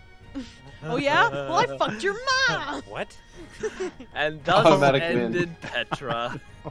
That's an auto win for any argument with Vera, though. If it was a card Yeah. game, that's like the final card you play. I guess Well, the Swarmonger deck. after talking Petravian out of committing any sort of nasty, premeditated Regicide. murder, Yeah. Riz departs the Vardo, past And I cast a not spell. sleeping. You did cast a spell. So, Yeah. Curler wasn't sleeping? No, Curler was. I believe I Like- said they were Curler not said- sleeping. They were kind of trying to sleep. Like So in kind of and like out, but I thought you... that restless tossing and turning. They had been in and out earlier in the evening. By that point, they were trying to get back to sleep and kind of distracted. But Yeah. I don't know. Yeah, I mean, or Foaly said that they were awake at that point, I believe. Well, because you didn't go to your fucking room, I was like, all right, fuck it, I'm gonna do it anyways, and doubled down on my decision to use a spell when I left. So No, they didn't try to follow you. yeah, that's okay. I'm glad no one did, because he would have found out something. So Riz cast a spell on the door. They cast Arcane Lock, to lock you all in, so that you couldn't come and get them, just in case. So, yeah, you were all safe. No one was going to break into the Vardo while they were gone. So, yeah, there's that. And you couldn't come get them and find out they were doing a bad. So there's also that. You did a bad thing. I did a really bad thing. So I had a stomach ache from the anxiety of doing this, since I had planned this out weeks ago. But I was initially looking for the guard captain. Now, a while ago, I was like, I think I'm going to try to kill him. Kind of debated it over with Beardy, because of course I let Beardy know all of my ideas most of the time, just so he's prepared for all my really stupid actions. I kind of talked it over, and I was like, I don't think I can survive against this guard currently with the spells I have, especially because, like, I just wasn't sure if I had everything prepared right. So I decided I was going to stalk him and try to learn his route around the city so that killing him would be easier. And then I was going to go and kill people in the name of Terrace, because I needed an answer badly based on a conversation we had right before the siege of the fort. Back near the Deadlands, a long time ago in the 20s. I think it was episode 21. And to remind everyone, could we get a sense of what that conversation was? What Sure. the line So, was? Riz was being very sassy with Terrace, as they kind of are with a lot of gods. It depends on the energy they're given. So with Mask, they're sassier and kind of more coy, because that's the energy that Mask gives them. Riz is very much so tries to match energy with their god, like depending on who they're talking to. Well, when talking to Terrace, they were asking for information about the 13th Legion and such, and he wasn't really giving a lot. He also had kind of been like, you haven't been sacrificing people to me like you used to, buddy. And Riz is kind of like, yeah, it's kind of because I have people around me, and they'd be upset if I did that a lot. So there was already kind of this tension, but there was a very significant moment where Terrace goes, well, don't worry. We aren't like other people. And something about we stuck in me so harshly for so long, and I'm like, I just gotta know. I gotta know if he did that on purpose or if that was a slip. Like, he didn't mean we, but was just like, oh, you know, we're just, you know. There was a deeper meaning when Riz asked, what do you mean by we? Is it just like because we know each other, or because of that extra detail that I'm thinking about? And What are you thinking about? there What's your working theory? It feels like a cop-out to think Riz is a god. I don't think that's the case, but there's a lot of information that indicates that it might be the case, and that they were, like, literally kicked out of the Pantheon, and that might be why they're so obsessed with it. I don't know about that instance, but it's What would Riz be the god of, though? time. Sassiness.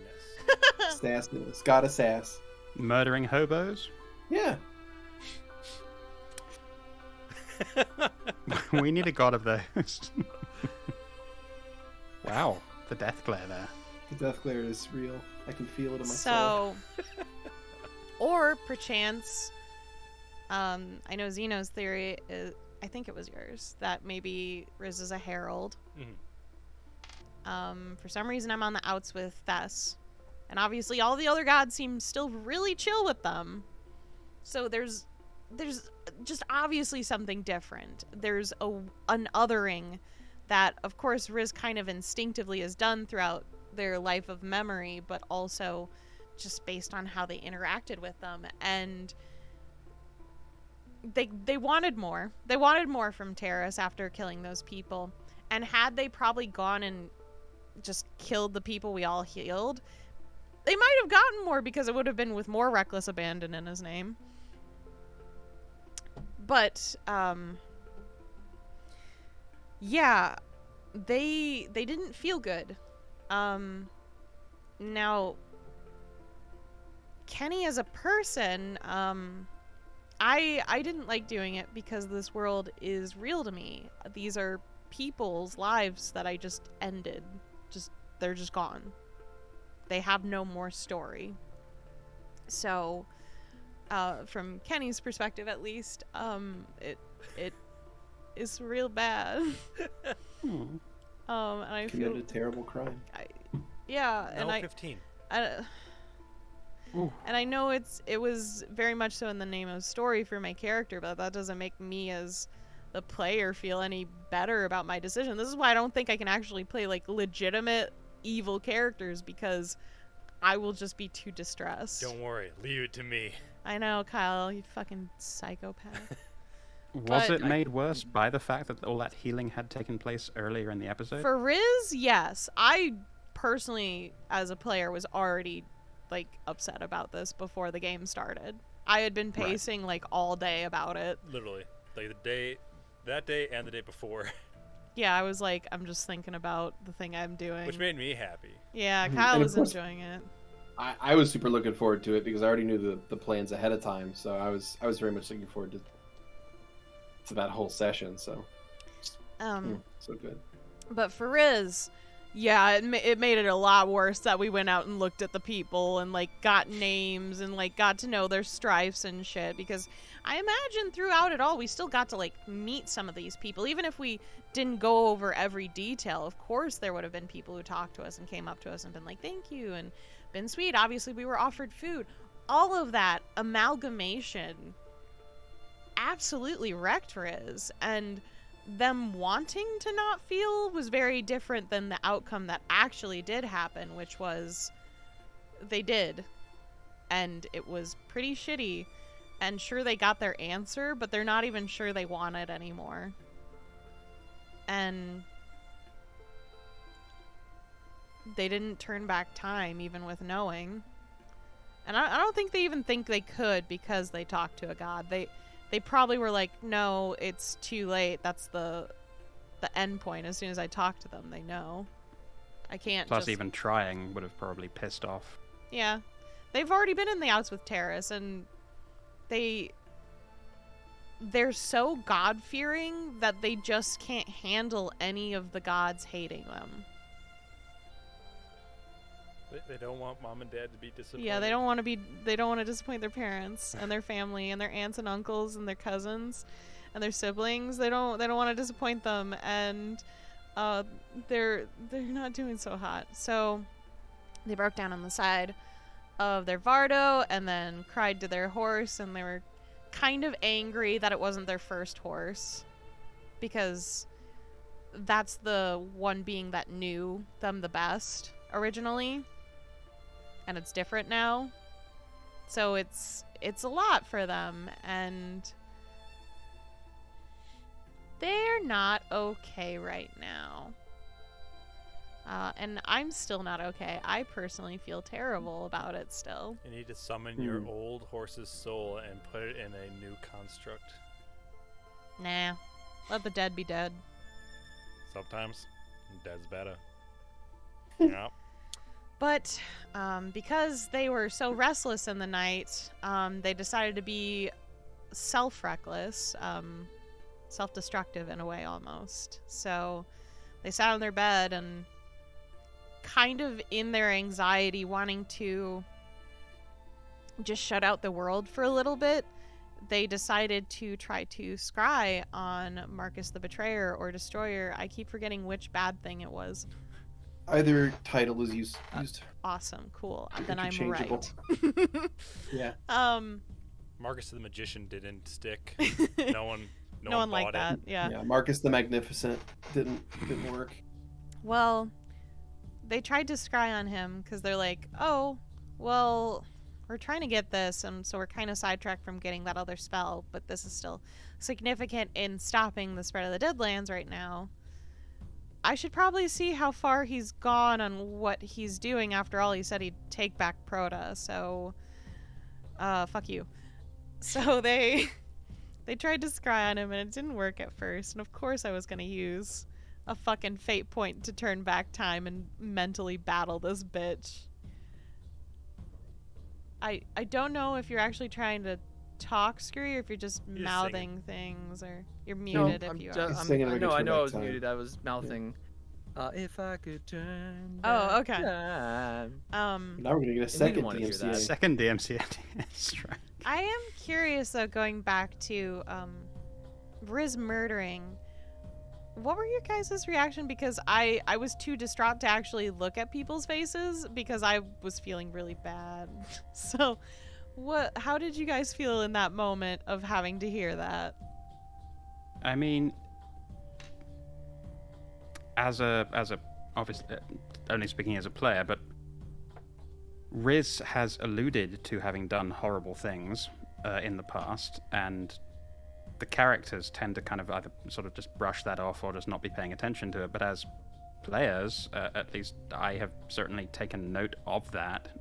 So I don't know that I expected to ever necessarily see it, but it didn't come as a huge surprise. I think you did a really great job as a performer, channeling all of your own discomfort over it into making it so real for Riz. Yeah, I'm very interested to see where things go from here with them after this. It really is a pretty crucial turning point for them after all of these allusions to having done evil things, then actually doing this evil thing. And we'll never know what Skrewy thinks of the situation. But Beardy? I mean, you knew it was coming, but I mean, at least judging from Skrewy's facial expressions, it was at least something of a shock. Yeah, that was rough. That was real rough to hear and experience through Riz. Womp womp womp. You But, never get yeah. an opinion. It's all gone. Bye. It's okay. It's all But yeah, it was fine. You know, some NPCs died. We just got talked with God. And It and was some okay. hobos fried. We Yeah. escaped Oh, from gosh. the gas. Oh no. Oh, wow. Put a Wow. Hummel in a jar at last. That's- Also, It's our third DMCA. We've just been deleted, guys. after All did it. Way it goes. after the Marcus battle, didn't you also get a necklace? That's true. Levette woke up in the morning and gave me a necklace because time is irrelevant. It's not real. It was supposed to Time be is a at night, construct, just like Marcus. but Petravian woke up. It's fine. I was gonna, until you guys said, "Oh, it's the morning," whatever. I was gonna have Hummel say, "Petravian, come back to bed. It's only like 1 o'clock." But yeah, it was super sweet and honestly really well needed because one, Riz is super proud of Levette like wanting to be a part of like another god's worshipping crew, and they genuinely believe in Levette too, with this sense of being like one of Vaska's makers. So I think it's super exciting for them, and the fact that they were given a gift, they're really touched by it. So of course they wanted to put it on their other god gift, which was their staff from Mellifera. And I imagine with any more gifts, they'll probably stack that all together. We can hang on the wall, be like, "That's the one that I did at Yeah, that world." eventually they'll probably retire the staff once they're ready to die or some shit. They'll put it on the wall and be like, all right, that's it. Peace out. Bye. And then they're just dead.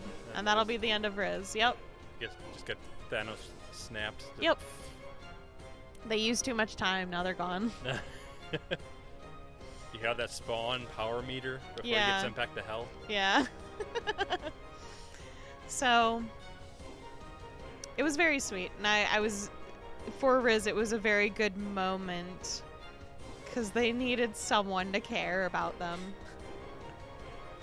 But we made our way back to the nobles and got our bomb and maps, and unfortunately Levette said Vera while we're there. I am so excited. That was my favorite part, and it's why I'm super excited for whatever's going to happen. I'm so glad it wasn't me. Yeah, I- truly.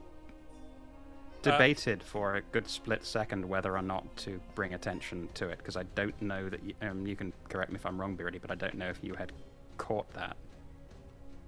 It had actually slipped by me, so thank you for pointing it out, because that is important. So Good. I appreciate. Because I would like to add, let's see, because there was the Lovett said Vera, Riz talked about Honey, and also y'all talked about Vera a lot outside of the palaces. That's why I was kind of trying to get us back to the Vardo, but it's fine. But like, I am really hoping that bites y'all in the ass. And I didn't ask for the goddamn contract, so now I'm sorry. Also, bears in the sewer. Yep. Oh, there's Bears in the sewer. look, Bears in the sewer. if besides you saying the words, because I knew you were, but I was like, if someone did this, I'd assume it was a bear. Something about this looks like a bear to me. There was bear's endurance in the sewers. Does that count? No. Oh. Screwy, shut Might the. It might could. But But then you guys went to the So- sewers. yeah, we did So we, from the farthest entrance for some reason. Why? not knowing if we've alerted that clerk or not, since we don't know. We'll find out. We'll find Yeah, out. find out soon. Eep. We'll emerge from the sewers victorious, and the entire guard will be there waiting for us. Like, oh, by the way, But we got rid of it. We have some questions for you. We have some concerns about your performance. Riz just dimension doors out of there. It's just like, nope. Peace. It's gone. I I did did don't have- think know, they they gathered all probably- of these people to pails. If that does happen, they would probably grab Petravian, especially because they'd be like, nope, you're the closest. Bye. I did have a question for you, Kyle. Let's say Vera did brave going into the Pentress Estates. Yeah. How would they have suggested getting to the house? Would they have just gone? I don't know if we could actually get through that wall. How would we? She would have flown over the wall and gone to the place. And just left us all. Oh, that's how she'd get there. Right, but how would For- Vera as a group help us get there? Well, what would have probably happened? Like, because here's the thing: is that how much damage is negligible for Vera. So, if they were told that the safest way to get there was a sewer, we would have taken the sewers, you know. Okay. But there's also the fact that Vera might be able to literally control some of the swarms attacking on the surface because she can literally talk to them. So, yeah. It's very different than the expected route, because I expected y'all to go into the, go through the quarantine doors and then go to the sewer on that side. And just get bit the fuck up. Well, they Were didn't. there actual quarantine doors? I don't remember. There is a gate. I into don't the remember quarantine that being section. said, so that's why we probably didn't even think about it. Yeah. Hmm. Yep. No, there's a gate there. Whoops. I guess we didn't ask. You didn't ask. Well, we were told sewers, and we're like, yeah, that seems like a good thing. Yeah, it seems like a logical and it worked thing. out. It was not that big of a deal. I did have a street map prepared, but if we don't use it, we don't use it. And I'd go into more detail, but you're still in the area, so I don't want to Yeah. spoil that. I'll let you know what y'all missed once we get to that. We sidestepped, chests overflowing with gold that we could have grabbed. I think not. Kinda. Yeah. Oh shit. But we get Petra footballs his way through the sewers. And Which I think was very inventive of Graham and yeah, Did- It's a good plan. Did That's pretty clever. Did Grim program the gorillas to seal it up, or I didn't hear that part. I did not hear that. So I think that was kind of an addition at the end. So I mean, you could DM that, so you can. I'm could choose gonna how you say feel. that they didn't, but that's Okay. fine. Hey, I mean, you know what?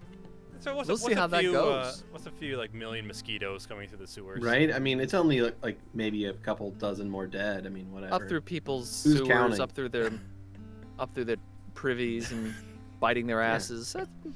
Yeah. I forgot to do the contract, so I have nothing to say on this. I failed already. So like, you guys are I'm gonna come out and concerned- they're like, we have some I'm concerns highly about your concerned at performance. The bipedals. Like, one, we had like, you guys went into through the sewers and you left the entrance open. She told and us to do it. dozens of more people died. So We have pretty strong evidence that you know who Vera is. I'm Guard just hoping that's Captain not a told real us or name. something. I'm just really hoping that's not a real name. Really badly. yeah, I'm actually gonna probably listen to it again just to see if. Maybe he mumbled it. Well, maybe it was like part of the thing where y'all were talking about making the stone wall and stuff. I don't know. So I just want to verify. Otherwise, I think it's really funny. Yeah. I didn't want to say it right away because I want to give ample time for y'all to have fucked up Yeah, before I they- say it. They're gonna have some concerns for sure. Though it was very fun for, at least on a player standpoint, to have Riz be part of the planning more. They usually wait and let other people decide the planning, but I feel like they were a lot more proactive this time, especially with Vera being gone. Mhm. They're like, oh, I need to be more a part of this, especially without the boss here. I gotta try more. Oh god, Riz is becoming more complex. Mm-hmm. It's exhausting. So yeah, so you guys made it to the Vanny estate. The Petravian climbed out through the shitter. Summons the rest of the party. Yep. You're making your way room to room. We clean him And- off. I mean, that we should definitely. Yeah, you cleaned him off somewhat. We should have And- left him that way. Yeah. And then Poor Skrewy. you guys have now gotten to a point where Petravian has noticed some humanoid beings inside the house. So I guess my question is, what do you think that's about? Yeah. I think it's something similar to the weird mutants that we faced when we first went to the Temple of Malifera. That's my Okay. That gut was where my reaction. mind went. As Yeah, well. I mean, that- Yeah. That seems the most plausible, right? But otherwise, I think Vera made something scary, and I don't want to know what it is. No, Yeah, thank maybe. you.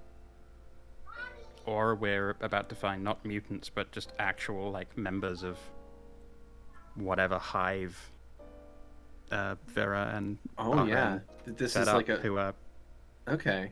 still So you're- actively directing the swarm.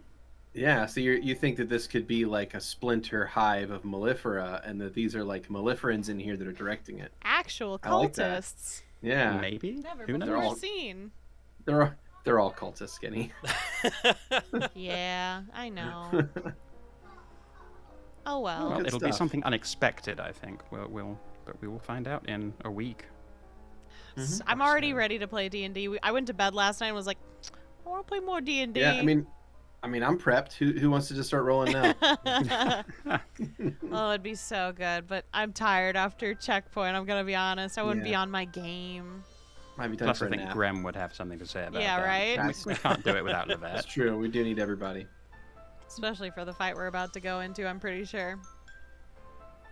Maybe there we can talk them off the ledge. You never know. Yeah. What ledge? Petravian's the house the bridge. is destroyed. There's so many ledges. I mean, I guess, but it's like an inch drop. It's a very small house. Well, that's where we ended, and that's where we'll kind of end tonight. So we hope you all join us next week, 8 p.m. Central Time, for the next session of Check Please 47, Season 2. And we'll find out what the heart of the swarm is next time, hopefully. Who knows? We may be fucked. We're dead. Who cares? We hope you join us, and we hope you enjoyed rolling with us during this checkpoint. So, if you all could, take care of yourselves, and we'll see you next time. Bye, everyone! Take care, everyone. Bye. Bye. Roll for initiative.